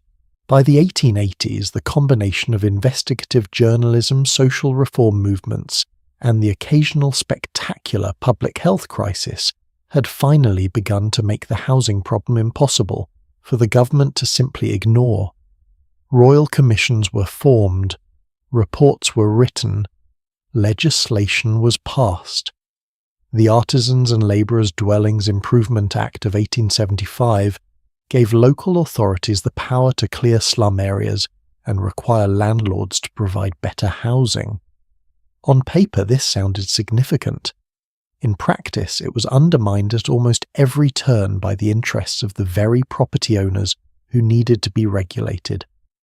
Compensation was paid to landlords whose properties were condemned often at values that bore little relationship to what those properties were actually worth in their deteriorated state. Cleared residents were rarely provided with equivalent alternative housing before their old homes were demolished. The slums did not disappear. They relocated. I find myself thinking about this pattern quite a lot, because the history of Victorian housing reform is in a very specific way a case study in the difference between legislation that sounds like reform and reform that actually changes lives. The language of improvement, of progress, of addressing the problem, all of that language was present. But the redistribution of actual power, the genuine rebalancing of the relationship between landlords and tenants, the structural intervention that could have broken the cycle that came far later, far more slowly and far less completely than the reformers of the era believed or hoped. There is a lesson in that gap between what legislation promises and what it delivers that feels to me entirely current, entirely alive in ways that have nothing to do with Victorian England. But we're not done with the 19th century yet, because just as the housing debate was reaching its loudest, most contentious peak, just as the question of who was responsible for the misery of the East End was being argued in newspaper columns and parliamentary chambers and church pulpits across the city, something happened that made all of it impossible to look away from. A series of events in the autumn of 1888 that put the slums of Whitechapel on the front page of every major newspaper in the world.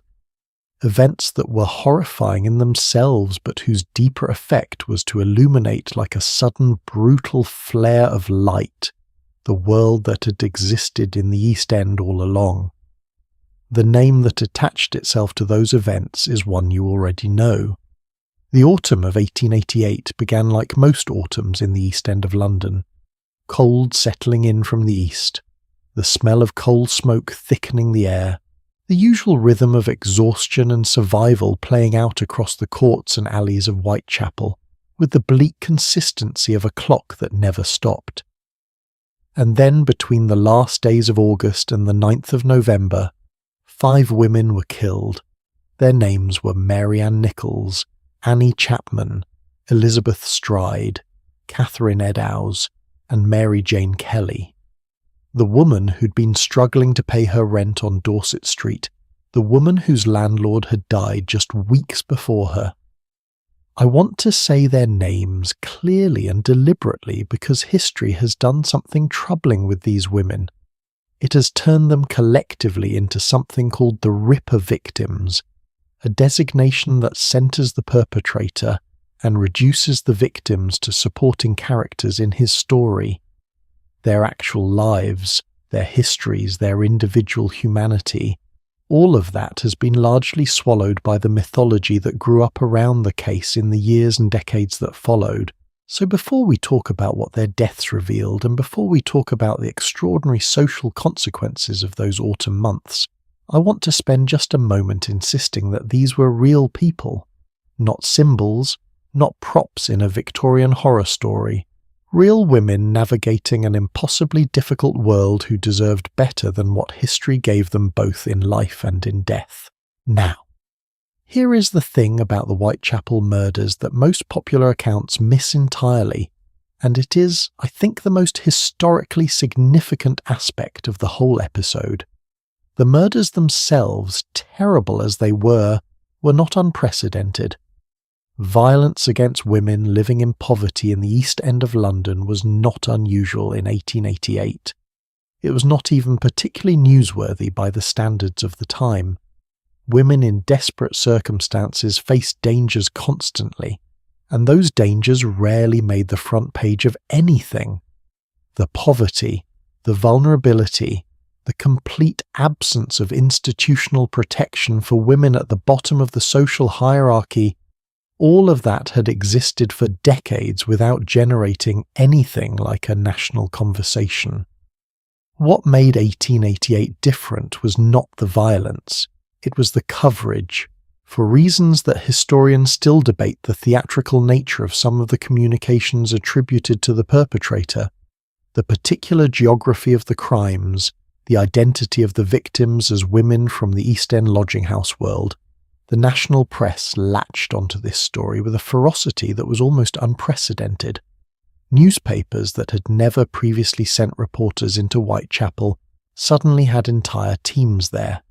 Correspondents who had spent their careers covering Parliament and society events found themselves walking the same narrow alleys that had been invisible to their class for generations.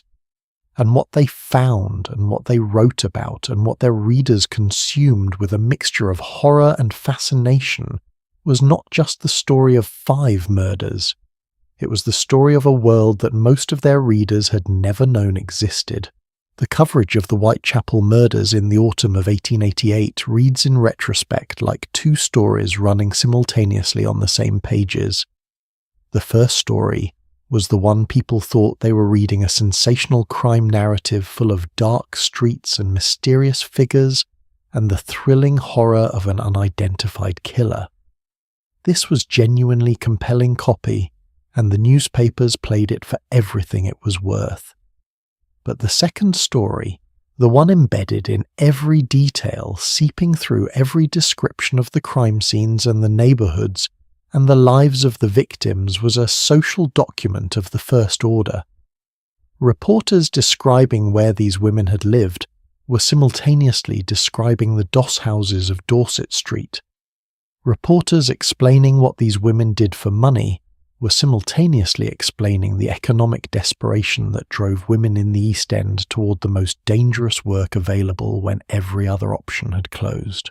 Reporters tracing the movements of the victims through the streets of Whitechapel were simultaneously giving respectable London its first real guided tour of a world it had chosen not to see.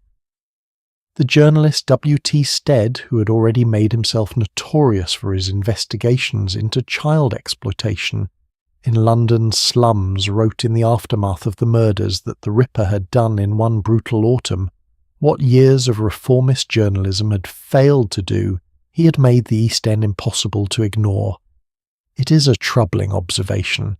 There is something uncomfortable about crediting a series of terrible acts with social progress, but it is historically accurate. The murders were in a grim and unintended way a spotlight that could not be switched off. Queen Victoria herself wrote to the Prime Minister Lord Salisbury, demanding action on the conditions in the East End. This murderous outrage, she wrote, made clear the need for better lighting and supervision of those terrible neighbourhoods. It is worth noting that Queen Victoria had actually visited the East End a year earlier in 1887 to open the People's Palace on Mile End Road, so she was not entirely ignorant of its existence. But the murders galvanised even royal concern in a new way. When the Queen was writing letters about Whitechapel, the political pressure to respond was of a different order entirely. What did London actually learn about the East End from the Ripper coverage? Let me be specific here because the details matter. Reporters who visited the area for the first time were genuinely shocked, not just by the crime scenes, but by the texture of daily life they encountered. They wrote about the lodging houses on Dorset Street where a bed cost 4p, and the residents were turned out before 10 in the morning regardless of weather. They wrote about the common lodging house kitchens where 30 or 40 people cooked their meagre meals over shared stoves. They wrote about the streets themselves, the narrow courts, the unpaved alleys, the utter darkness of passages that had no gas lighting and never had. One journalist who visited the area at the height of the investigation described walking from Commercial Street, a relatively main road, through a series of covered alleys into a court he described as so completely cut off from the world that it felt like descending underground. He wrote that he had lived in London his entire life and had no idea this place existed. That paragraph, small as it sounds, was read by hundreds of thousands of people who had the exact same thought. In response, I had no idea. That collective realization I had no idea this was here was, I would argue, the most important social consequence of the whole episode. Not the investigation itself, which never conclusively identified a perpetrator and remains officially unsolved to this day. Not the parliamentary debates about police methods, or the amateur detective theories that multiplied in the press, but the simple, stunning, unavoidable recognition that the world's greatest city contained at its heart a hidden civilization that respectable Londoners had successfully managed to not know about for decades. There is a darker layer to this story that I think deserves honest acknowledgement, and it is one that historians have wrestled with seriously in recent decades. The press coverage of the Whitechapel murders, for all the social awareness it generated, also reproduced and amplified some of the worst stereotypes about the poor that Victorian society had cultivated for generations. The East End in the newspaper accounts of 1888 is frequently described as a place of inherent moral darkness, not just material poverty, but something almost innate in the character of its inhabitants. The women themselves, despite being the victims of extreme violence, were described in language that subtly placed responsibility for their vulnerability on their own choices, their own way of life, their own departure from respectable norms. This double movement, simultaneously generating sympathy for the poor and subtly blaming them for their circumstances, is something I find genuinely instructive about how social awareness functions in practice. The coverage raised public consciousness about East End poverty. It also in the same breath reinforced the idea that the East End was fundamentally different from respectable London, a place of darkness and danger that required not just material improvement but moral reform. That framing mattered enormously for what kind of solutions the public was prepared to accept. Reform, yes. Improved policing, yes. Better sanitation eventually. But any suggestion that the fundamental problem was the distribution of wealth and power, that the East End was what it was because of choices made by people far from its streets, remained radical, contested and deeply threatening to the comfortable classes whose attention had briefly been captured. Here is a question worth sitting with. How often does tragedy become the mechanism through which we finally pay attention to suffering that was always there? Because the Whitechapel murders of 1888 are in that sense not really an unusual historical event. They are an example of a pattern that appears again and again across different eras and different contexts. A crisis breaks through. The cameras arrive. People who are invisible become briefly intensely visible. Reform conversations that had been grinding slowly forward for years suddenly accelerate. And then inevitably the urgency fades. The cameras leave. The invisible world closes back over itself. In the specific case of London's East End, the autumn of 1888 did leave some lasting marks. The police presence in Whitechapel increased. The housing debate intensified. Philanthropic investment in the area grew. The London County Council, which had been established in 1889, began more systematically addressing slum clearance in subsequent years. These were real changes. They mattered to real people. But the underlying conditions that made Whitechapel what it was, the poverty, the overcrowding, the exploitation, the complete absence of economic security for working-class women, those conditions did not change because of 5 murders in the autumn of 1888. They changed slowly and incompletely because of decades of pressure from people who refused to let the issue die down when the cameras left. The people doing that work, the ones who kept pressing, who kept documenting, who kept insisting that the East End was not a curiosity to be visited and then forgotten, but a problem to be actually solved, we are going to meet some of them next. Because the story of Victorian London slums is not only a story of suffering, It is also eventually a story about the people who decided to walk into the darkness with a notebook and a lamp, and refused to come out until the rest of the world could finally see what they saw. What those investigators found, and what they built from what they found, changed everything, and the most remarkable of them did it with a tool that had never been used quite this way before. A map. So, a map. That is where we left off. And I promise we will get to the map to Charles Booth and his extraordinary 17-year project to document every street in London in just a moment. But first I need to tell you about something that happened in the years leading up to that map. Something that on the surface sounds almost too strange to be real. In the late 1880s it became fashionable in London, genuinely fashionable the way certain restaurants become fashionable, the way certain neighbourhoods become fashionable to visit the slums, not to help, not to investigate, to look. The Victorians had a word for it. They called it slumming, and for a period of roughly 2 decades from the early 1880s through the turn of the century, it was one of the more popular forms of elite leisure in the city. Ladies and gentlemen of means would dress down sometimes dramatically in second-hand clothes, purchased specifically for the occasion, and venture into the East End with a guide or with a clergyman who worked in the area, or occasionally just on their own to experience what one newspaper of the time called the dark underside of civilization. I want to be careful about how I frame this because slumming existed on a genuinely wide spectrum of motivations and behaviours.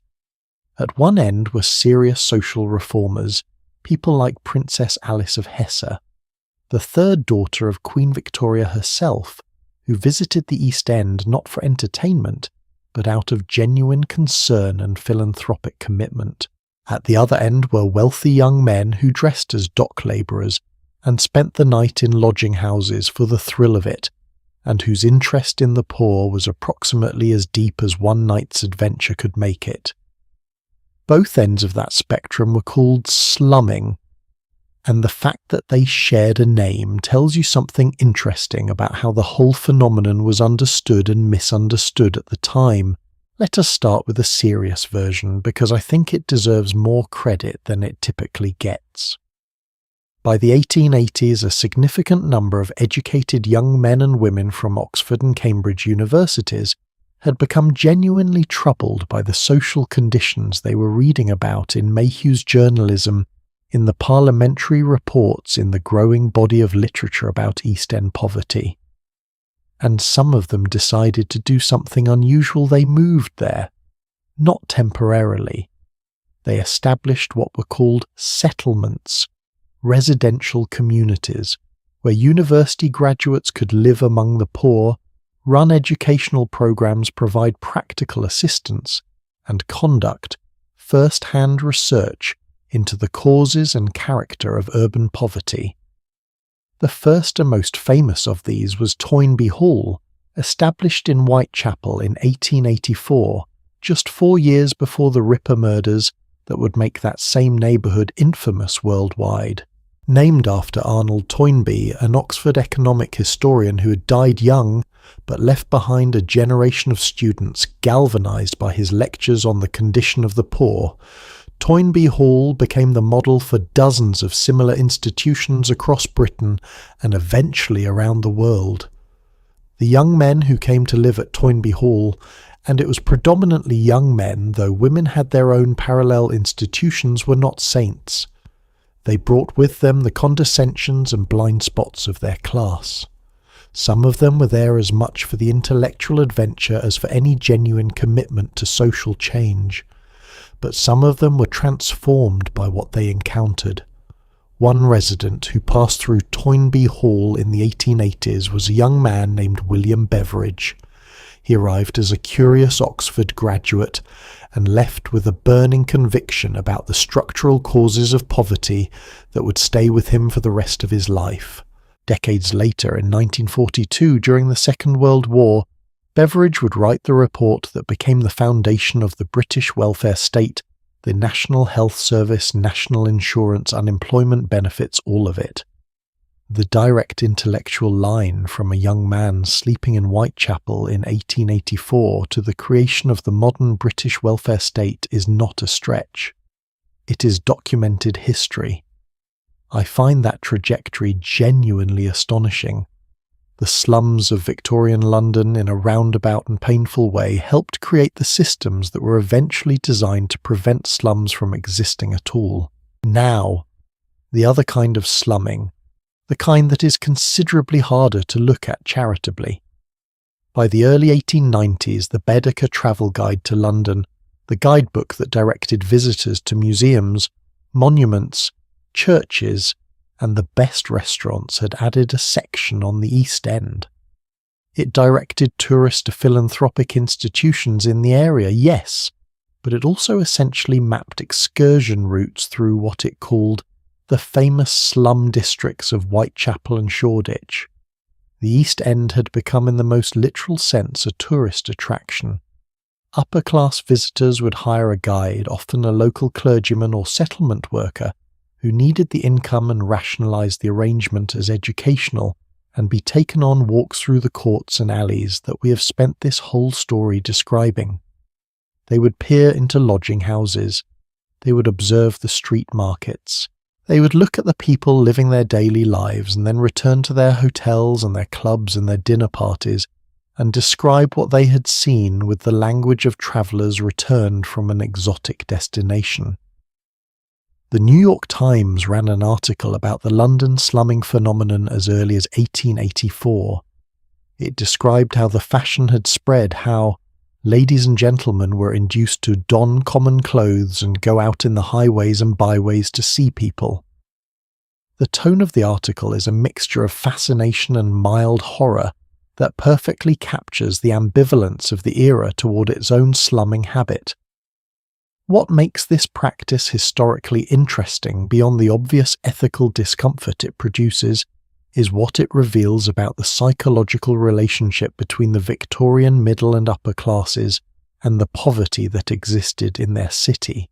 Here is a question I genuinely wrestle with, and I want to ask it of you too. What is the difference between slumming and what we would now call poverty tourism?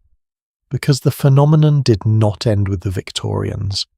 Today there are bus tours in Rio de Janeiro that take visitors through favelas.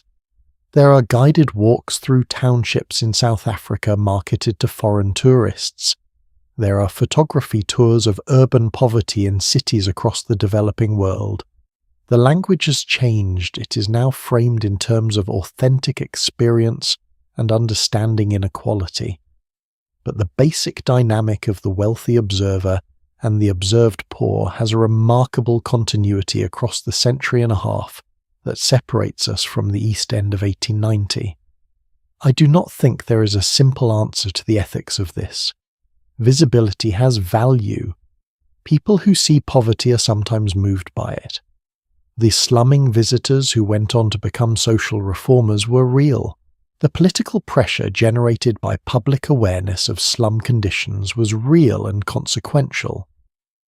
There is a genuine argument that bringing the middle classes face to face with the conditions of the poor, even in the awkward and voyeuristic format of a guided tour, served a social function. But there is also something troubling about a framework in which the suffering of real people becomes a destination, in which a person's home, their court, their lodging house, their daily struggle to find 4 pennies becomes someone else's interesting afternoon, in which the gaze flows one way always from the comfortable to the desperate, without any corresponding flow of actual power or resources in the other direction. The Victorian slumming phenomenon at its worst gave wealthy people the feeling of social awareness, without requiring them to actually do anything with it. And a feeling of social awareness that produces no structural change is, I would argue, not just useless, it is actually harmful. It allows people to feel they have engaged with a problem when they have really only visited it. But then there were people who visited and could not leave it behind. And the most important of those people for the history of Victorian social reform, and I would argue for the history of modern urban policy worldwide, was a Liverpool shipping magnate named Charles Booth. Booth came to London not as a tourist and not as a settlement worker, but as a businessman who had become genuinely troubled by a claim he had read in a socialist pamphlet in the mid-1880s. The pamphlet, written by Henry Hinman of the Social Democratic Federation, claimed that 25% of the population of London was living in poverty. Booth thought that sounded wildly exaggerated. He was a man of data, of ledgers and accounts and careful enumeration. He decided to investigate. What he found when he actually started looking was that Hinman's estimate was not an exaggeration. It was, if anything, an understatement. Booth's own careful investigation would eventually conclude that approximately 30% of London's population, not 25 but 30, was living in poverty at any given time. He'd gone looking for evidence to debunk a radical claim, and instead produced the most comprehensive and damning documentation of urban poverty that the Victorian era had ever seen. The method Booth used was for the time revolutionary. He did not rely on census data alone or on anecdotal reports or on the impressionistic accounts of journalists who had visited the area once or twice. He sent trained investigators into every single street in London, every street neighbourhood by neighbourhood, year by year. They interviewed school visitors, police officers, local clergy, anyone who had systematic knowledge of the households in a given area. They recorded what they found in notebooks, and then Booth took all of that information and did something that nobody had ever done with urban poverty data before. He put it on a map. The resulting document, known as the Poverty Map, or officially as An Inquiry into the Life and Labour of the People of London, was published in stages between 1889 and 1903. It covered every street in London colour-coded according to the income and social character of its residents. Black meant the lowest class, described in Booth's own words as vicious and semi-criminal. Dark blue meant very poor. Light blue meant poor but honest. Pink and red indicated working-class comfort and middle-class prosperity. Yellow designated wealthy residents. When you look at the map and it has been fully digitized and is genuinely worth looking at, the concentration of black and dark blue in the East End, in Suffolk, in parts of Islington and North London hits you like cold water. The poverty is not scattered. It is dense. It is geographically concentrated in ways that make the spatial logic of Victorian inequality impossible to explain away as the result of individual choices. You cannot look at Booth's map and maintain with any intellectual honesty the Victorian comfortable classes' preferred narrative that poverty was the result of personal moral failure. The geography does not permit it. Poverty, this concentrated, this geographically determined, this clearly correlated with proximity to certain industries and certain landlord territories, that poverty has structural causes. Booth's map made that visible in a way that no amount of prose journalism had quite managed to do. Booth spent 17 years on that project. 17 years of his own life financed largely with his own money, because he believed the evidence mattered. He was not a radical. He was not a socialist. He was a prosperous businessman who had started out trying to disprove a claim about poverty and ended up spending the rest of his active life documenting it. That journey from skeptic to documentarian is one of the more quietly remarkable personal transformations in Victorian social history. And here is what I find most poignant about it. Booth was largely unsuccessful in his own lifetime in translating that documentation into the structural changes he believed it warranted. He advocated for old age pensions, for regulated labour conditions, for systematic state intervention in the housing market. Some of those things came the Old Age Pensions Act of 1908, passed 7 years after Queen Victoria's death, was directly influenced by the evidence his work had generated. but the full architecture of the welfare state that his data pointed toward the one that William Beveridge would eventually design did not arrive until after the Second World War. Booth died in 1916, 30 years after he started walking the streets of London with his notebooks. He had mapped the darkness. He had measured it, named it, coloured it in, and presented it to the world in the most rigorous form 19th-century social science could achieve. And the world had looked at his map, nodded thoughtfully, and continued largely as before. That gap between knowledge and action, between evidence and change, is one that does not close easily. Not in Victorian London. Not anywhere. But there were people who did not accept that gap, who refused to look at Booth's map and shrug, who took what he had documented and tried to build something from it, not just a picture of suffering, but a way out of it. Those people and the remarkable things some of them actually managed to accomplish are the heart of where this story goes next. Because for all the darkness we have been walking through together, the story of Victorian London's slums is also eventually, slowly, painfully, a story about what happens when human beings decide that enough is enough. There is a particular kind of stillness that comes over me every time I get to this part of the story. We have talked about the architecture of poverty, about the systems and landlords and disease and the people who came to document it all, and all of that is real and all of it matters. But at some point in every conversation about Victorian London you have to talk about the children, and once you start it is very hard to maintain the comfortable, analytical distance that history sometimes allows you. So let me just tell you what it was like. Not in abstractions, in specifics. A child born in a slum in the East End of London in 1870 had statistically roughly a 1 in 4 chance of not reaching their 5th birthday.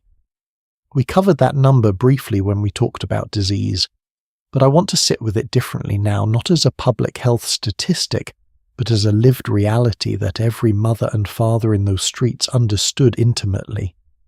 Every pregnancy in the slums was shadowed by that knowledge. Every newborn carried it. Families did not talk about it in those terms. Of course, they did not have access to the statistical analysis that historians would later do on their lives, but they knew. They knew from the empty cradles of their neighbours.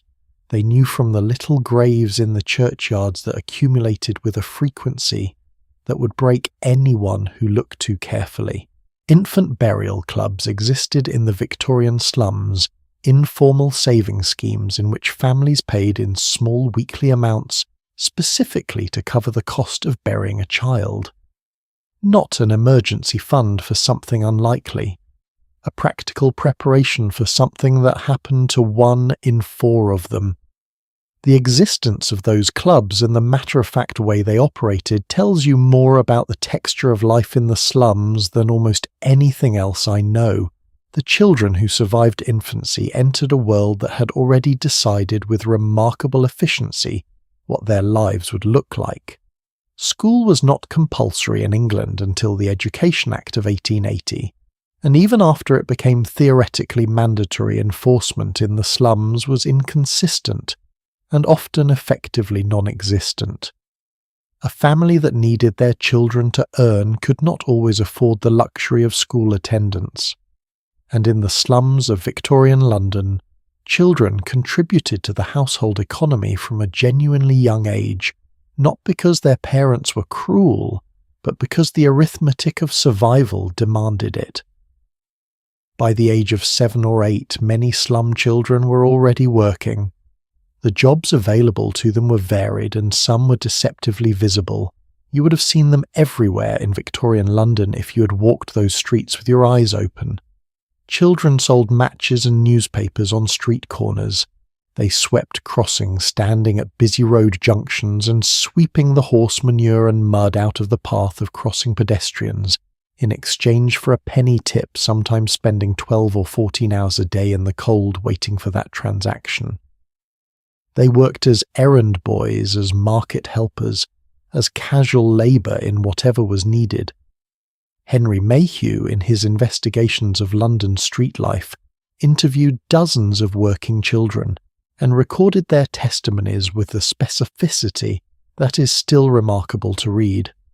He spoke with a 9-year-old crossing sweeper named George, who described his working day as starting before 6 in the morning and lasting until past midnight in busy periods. George lived in a common lodging house and paid his own rent. He was 9 years old. He'd never attended school for more than a handful of days in his life. When Mayhew asked him what he knew about geography, he replied quite cheerfully that he knew where Trafalgar Square was because he sometimes swept a crossing there. That cheerfulness, that resilience, that fundamental decency in the face of circumstances that should not have produced decency is something that appears again and again in the testimony of slum children from this period. And I find it simultaneously inspiring and devastating in equal measure. These were not broken children. They were children who had learned with extraordinary efficiency to survive. But survival was all the system had ever intended to offer them. Now, when I mentioned in Part 5 that 13-year-old girls could find work at the Bryant and May Matchworks in the East End, I promised we would come back to it. So let us come back to it now. Because the story of the Bryant and May factory, and specifically the story of what happened there in the summer of 1888, is one of the most remarkable episodes of collective action in Victorian labour history. And it started in large part because of a young woman who should not by any conventional measure have been able to start anything at all. The Bryant and May factory in Bow in the East End employed roughly 1,400 workers in the late 1880s. The majority of them were women and girls, many of them teenagers, some younger. They worked shifts of up to 14 hours. They were paid on average between 4 and 9 shillings a week, wages from which the factory routinely deducted fines for infractions, including talking, going to the toilet without permission, and dropping matches. The women ate their meals at their workbenches because they were not permitted to leave the work floor, and the matches themselves were made with white phosphorus, a substance now classified as highly toxic, that with prolonged exposure caused a disease called phosphorus necrosis of the jaw. The workers called it phossy jaw. It began with a toothache. Then the jawbone would start to glow faintly green in the dark, one of the most surreal details in this entire history, this ghastly bioluminescence produced by toxic exposure, before swelling, grotesquely becoming infected, and eventually requiring surgical removal of the jaw to save the patient's life. The alternative was death from organ failure. Bryant and May knew about phossy jaw. The condition had been documented in matchworkers across Europe since the 1840s. Safe alternatives to white phosphorus existed. Swedish manufacturers had been using red phosphorus, which did not cause the disease since the 1850s. Bryant and May chose not to switch. The safe alternative cost slightly more and the workers were easy to replace. Into this situation in the summer of 1888 walked a woman named Annie Besant. Annie Besant was 39 years old, a journalist, a social activist, and a genuinely formidable personality. She'd already by this point been prosecuted for distributing literature about birth control, been involved in atheist and freethought movements, and developed a reputation as someone who was not easily deterred by powerful institutions telling her to mind her own business. She visited the Bryant and May factory, interviewed workers, and published an article in her newspaper called White Slavery in London. The article was incendiary. It described the conditions at the factory in precise, unflinching detail. It named the wages. It described the fines. It named phossy jaw in language accessible to any reader, and asked plainly how a company generating enormous profits for its shareholders could justify not spending a small additional amount per box to protect its workers from a preventable disease. Bryant and May's response was to pressure their workers to sign a statement denying the article's claims. The workers refused. The company then dismissed a woman they believed had spoken to Besant, and 1,400 women walked out. They had no union. They had no strike fund. They had no legal protection. They had very little money. What they had was the knowledge that their situation was intolerable, the solidarity to act on that knowledge collectively, and an external advocate who knew how to make the story impossible for London to ignore. The strike lasted 2 weeks. By the end of it, Bryant and May had agreed to rehire the dismissed worker, abolish the system of fines, and establish a grievance committee through which workers could raise complaints without retaliation. It was not everything Besant had hoped for. The company would not immediately switch from white phosphorus, though they eventually did under continuing pressure, but it was something real and one and theirs. The Match Girls' strike of 1888 is now recognised by labour historians as one of the foundational moments of the British trade union movement.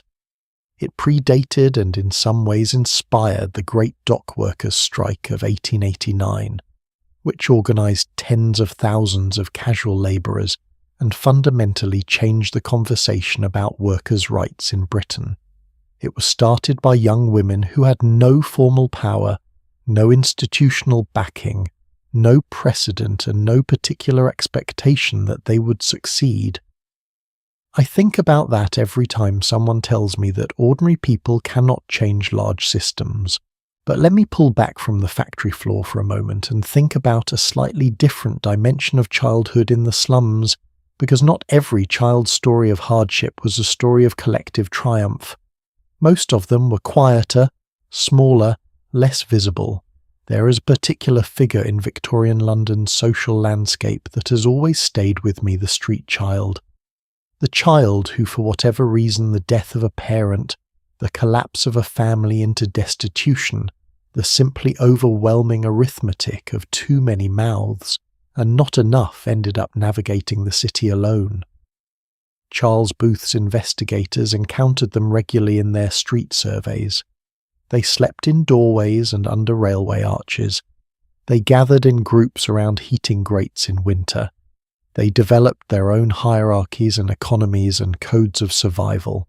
Thomas John Barnardo, a medical student who arrived in London in 1866 to train at the London Hospital in Whitechapel, encountered street children almost from his first days in the East End, and was so disturbed by what he found that he abandoned his plans to become a missionary in China and stayed. He opened his first home for destitute boys in Stepney in 1867, having found on a cold night a 10-year-old boy named Jim Jarvis living on a rooftop with a group of other homeless children. Barnardo's work grew into an organisation that by the time of his death in 1905 had cared for over 60,000 children. He pioneered the use of photography to document and publicise the condition of the children he worked with, creating before and after images that showed the same child in their street clothes, and then in the cleaner, better-fed circumstances of his homes. These images were widely circulated, raised enormous amounts of money, and contributed significantly to the shifting of public opinion on child poverty.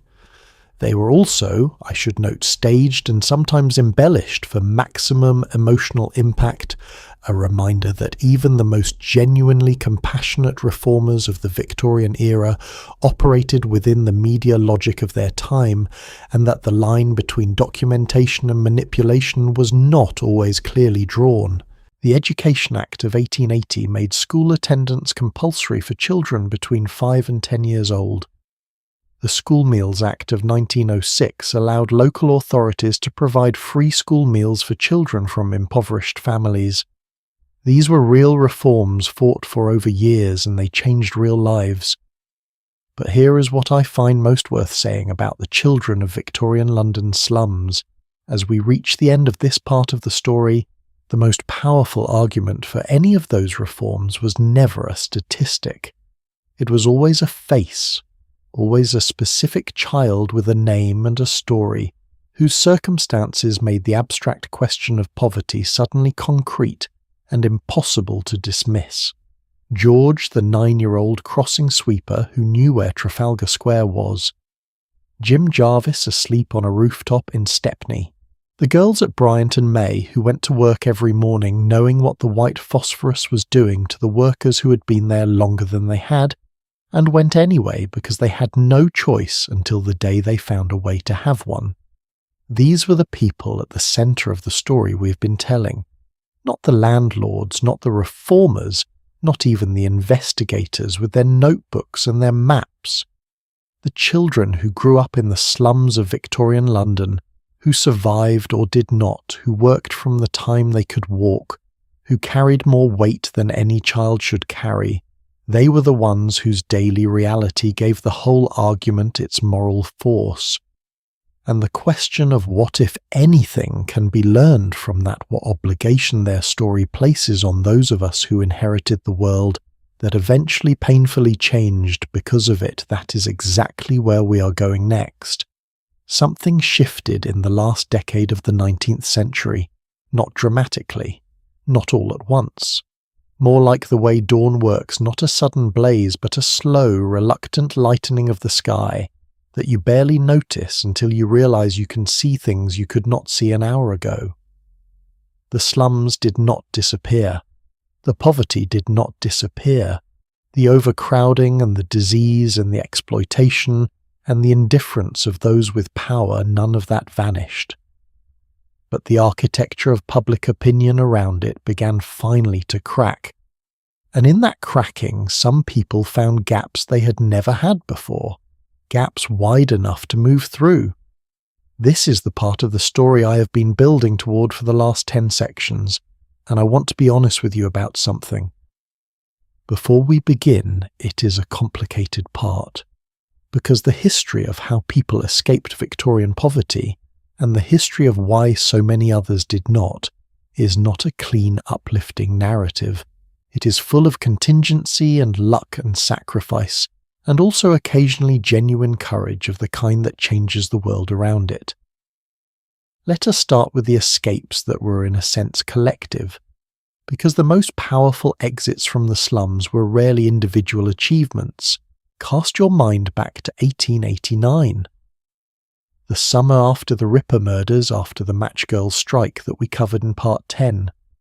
The atmosphere in London's labour movement was electric in a way it had not been for years.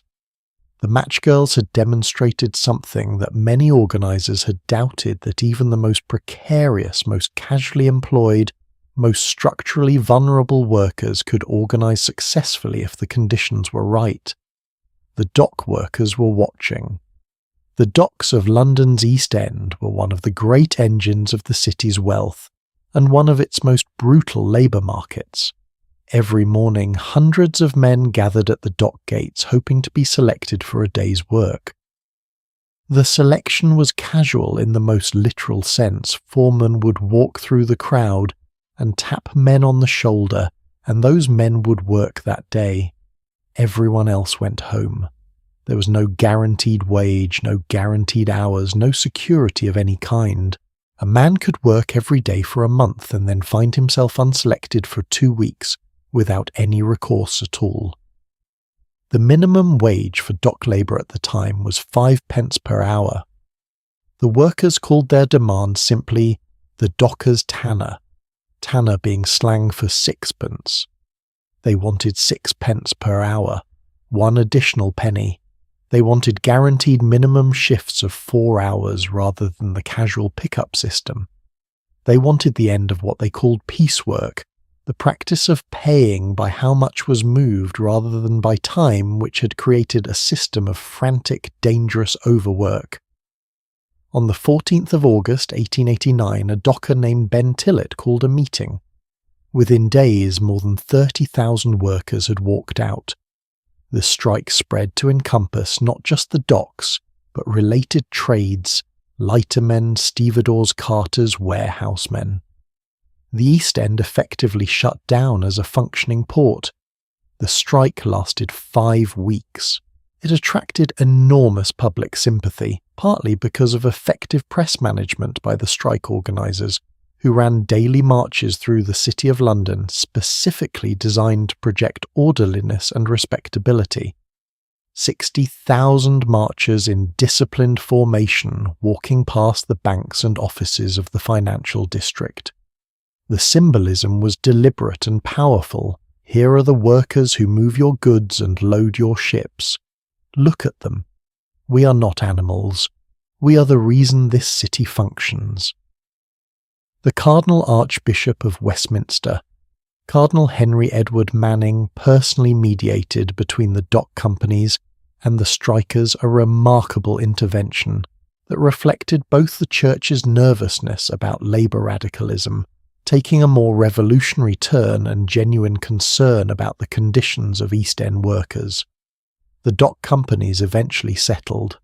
The dockers' tanner was won. The guaranteed minimum shift was established. It was not everything, but it was measurable, documented, real progress. The Great Dock Strike of 1889 is in British labour history a founding moment of modern trade unionism. It demonstrated that even the casual, unskilled, most disposable workers in the economy could organise effectively. It inspired union formation across industries that had previously believed organisation was impossible for workers in their situation. And it gave the East End of London, this place that had been defined for decades by powerlessness and invisibility, a moment of genuine publicly witnessed agency. I think that moment matters more than the specific gains of the strike, as important as those were, because what the dock workers demonstrated in 1889 and what the match girls had demonstrated the year before was something that the comfortable classes had sincerely believed was not true, that workers at the absolute bottom of the economic hierarchy were capable of understanding their own situation, organising around it and changing it, not through violence, not through revolution, through the organised withdrawal of their labour and the stubborn insistence that their work had value. Now let me tell you about a different kind of escape, a quieter one, the kind that happened one person at a time in the corners of the slums where something unexpected had been planted. The mechanics' institutes and working men's clubs of Victorian London are not exactly household names, even among people who are fairly interested in history. They tend to get mentioned in passing, if at all, as footnotes to the more dramatic stories of labour organising and social reform. But I think they deserve considerably more than footnote status, because what they represented was something genuinely radical for their time, the idea that working-class people had intellectual lives worth developing. The first mechanics' institutes in Britain appeared in the 1820s, organisations that offered lectures, libraries and educational courses to working men who wanted to learn but had no access to formal education. By the middle of the century, there were hundreds of them across the country. In London, institutions like the Working Men's College in Camden Town, founded in 1854 by the Christian socialist Frederick Denison Maurice, provided evening classes in subjects ranging from mathematics and natural science to drawing, singing and English literature. The people who attended these places were making an extraordinary investment. After working shifts of 10, 12, sometimes 14 hours in factories and warehouses and docks, they would wash their hands and walk to an evening class. They would sit with the textbook that their calloused fingers struggled to turn. They would try to concentrate on the arguments of a geometry proof while their backs ached from the day's labour. The commitment required to do that consistently over months and years is not small. It is actually kind of remarkable. What did they get from it? Some of them got practical skills that translated into better work opportunities, literacy, numeracy, technical knowledge that made them more valuable employees. But that is actually not the most interesting thing they got. The more interesting thing, I think, is harder to measure a sense of themselves as people within our lives. As participants in culture, in ideas, in the long human conversation, about what the world is and what it could be.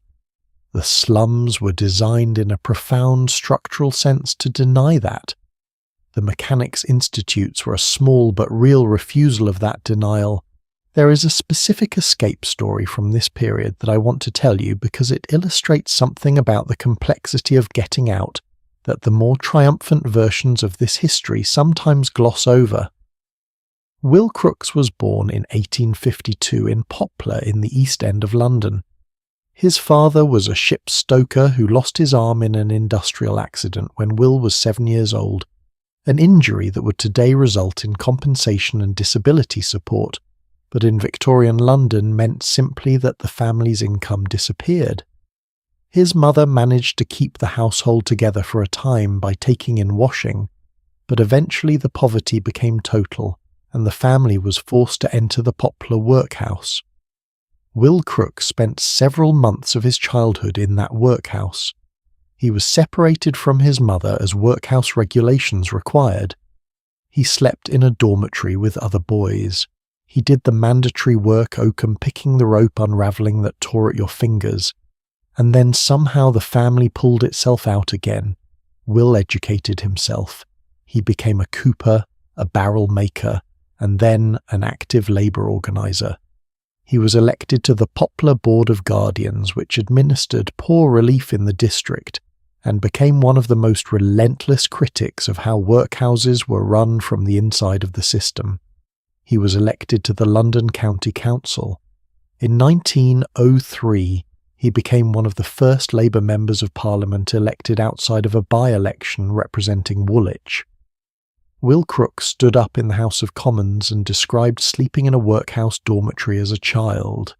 He described the hunger, he described the shame, and then he described very precisely the structural decisions that had made that childhood inevitable, the lack of workers' compensation, the inadequacy of poor relief, the housing conditions in Poplar.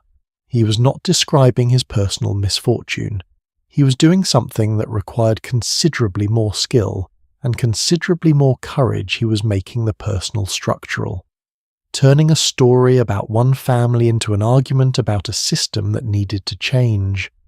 That transformation from individual suffering to systemic analysis, from "this happened to me" to "this is happening to people because of these specific identifiable changeable conditions," is perhaps the most important intellectual move in the entire history of Victorian social reform.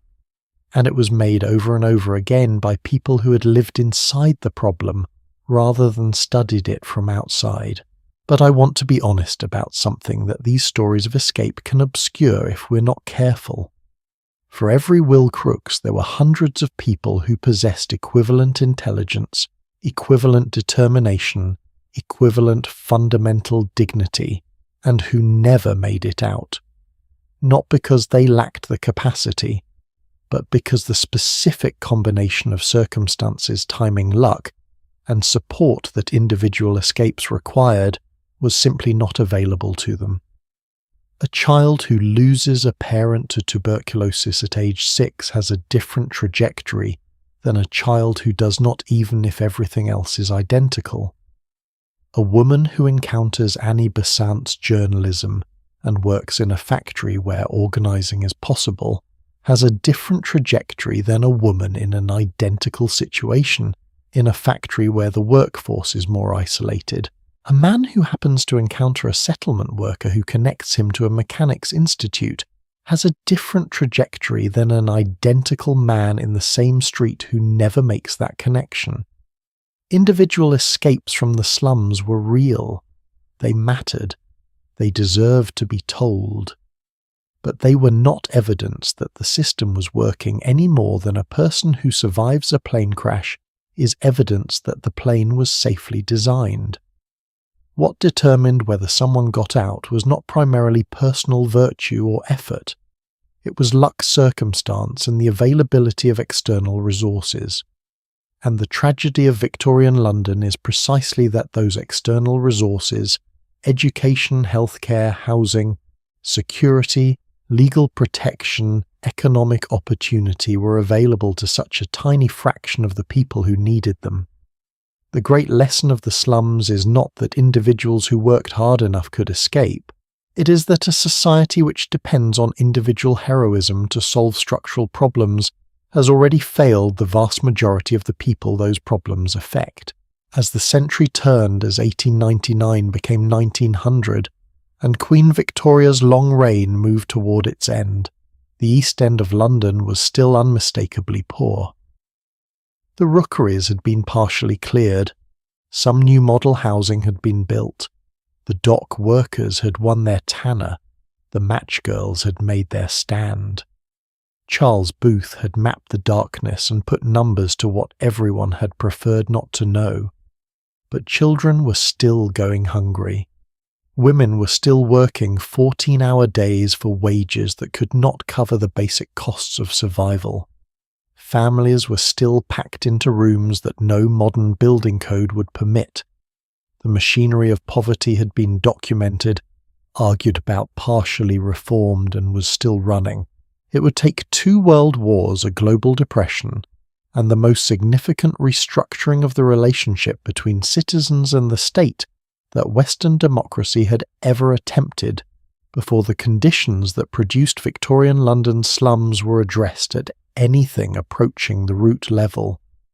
And even then, even with the National Health Service, Council, Housing, State Education, Unemployment Insurance, the whole architecture of the welfare state, the underlying question about how a society distributes its resources, its opportunities, and its dignity did not go away.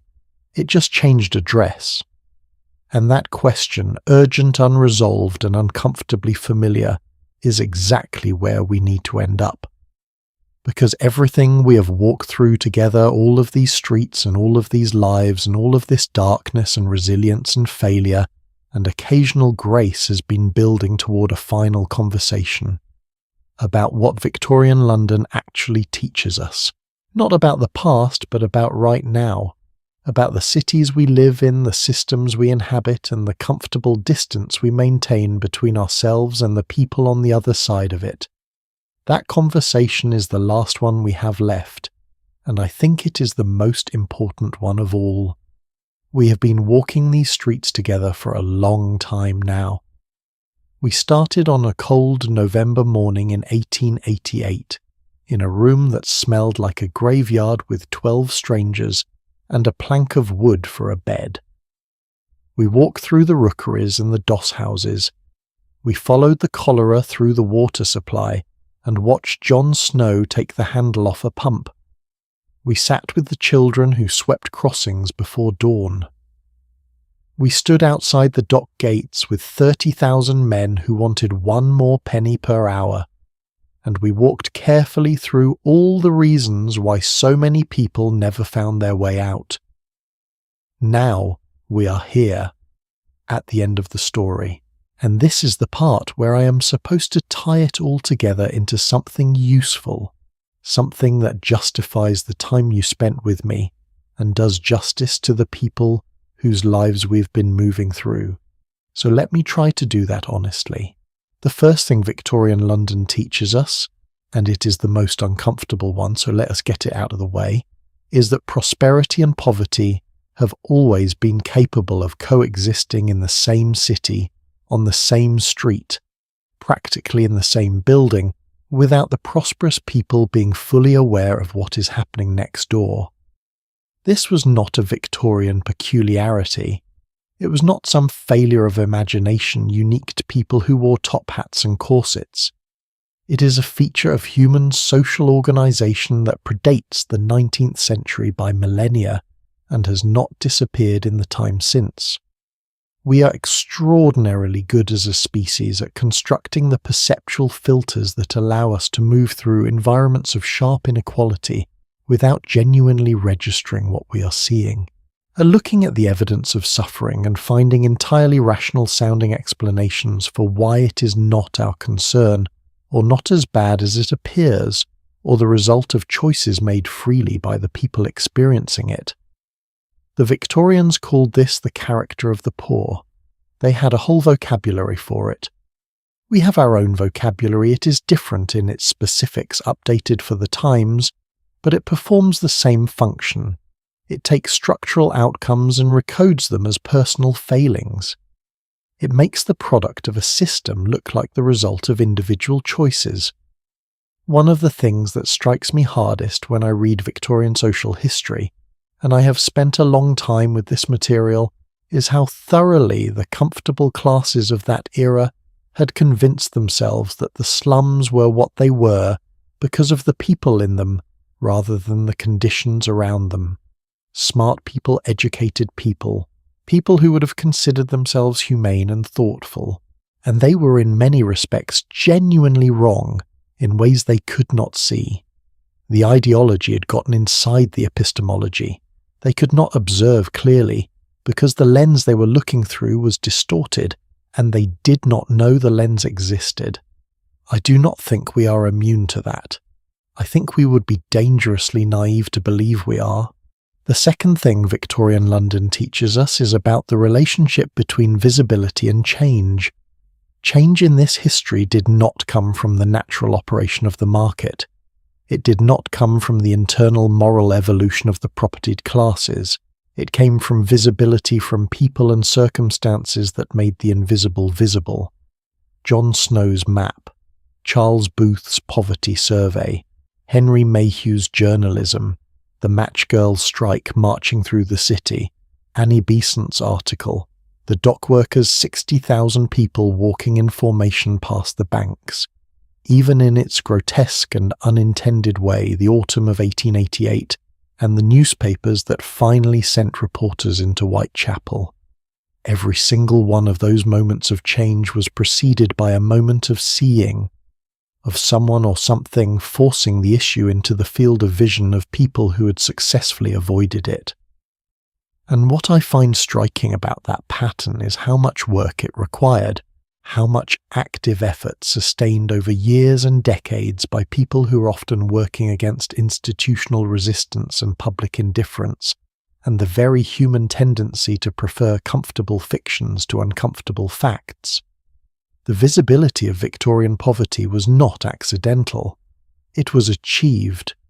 It was the result of deliberate, exhausting, often thankless labour by people who believed that evidence carefully gathered and clearly presented could eventually move the world. Sometimes it did. Not as quickly as they hoped, not as completely as the evidence warranted, but it moved. The third thing, and this is the one I find most personally resonant, is what this history says about the relationship between knowledge and obligation. There is a particular moment in this whole story that I keep returning to. It is the moment repeated again and again across the Victorian era, in different forms with different people, when a middle-class reformer journalist or investigator walked into the East End for the first time and discovered that the world they had been told existed was the real one, when the comfortable narrative crumbled on contact with the actual streets. Henry Mayhew walking through Bermondsey and smelling what he described as the smell of a graveyard. Jack London getting into a cab and driving through miles of brick and misery that existed 10 minutes from the centre of civilization. Charles Booth setting out to disprove a claim about poverty and finding something worse than the claim. Every one of those people in that moment acquired a knowledge they could not unknow. And every one of them in different ways, with different tools, with different degrees of success, felt compelled to do something with it. I think about that compulsion a lot. Because we live in the 21st century in a world where the information about inequality, its scale, its geography, its mechanisms, its human cost, is more available, more precise, and more thoroughly documented than at any previous point in human history. We do not need to walk into Whitechapel to see it. It is in the data, in the journalism, in the photographs, in the research. We have in a very real sense more Booth maps than Booth ever dreamed of, covering more of the world with more precision than his 17 years of work could encompass. The question is what we do with what we know, and that historically has always been the harder part. Let me bring this home with something specific, something concrete. In the 1890s, the worst slum in London was a district called the Old Nickel in Shoreditch. You may remember it from earlier in our story. 1,400 homes in 400 square yards. No sewers. Running water for 10 minutes a day. 8 people per room on average. A mortality rate so high that local clergy who worked the parish and kept the burial records began submitting their statistics to public health investigators, not because they were asked to, but because they could no longer bear keeping the numbers to themselves without somebody knowing what they meant. The Old Nickel was demolished in the 1890s and replaced with the Boundary Street estate, one of the first large-scale social housing projects in British history, designed with actual thought, given to ventilation, sanitation, communal green space, and the basic dignity of the people who would live there. It was built by the London County Council, which had come into existence in 1889 partly as a result of the pressure generated by Booth's research, the dock strike, the match girls' struggle, and everything else that had been building through that remarkable decade. The Boundary Street estate still stands today. It has been restored.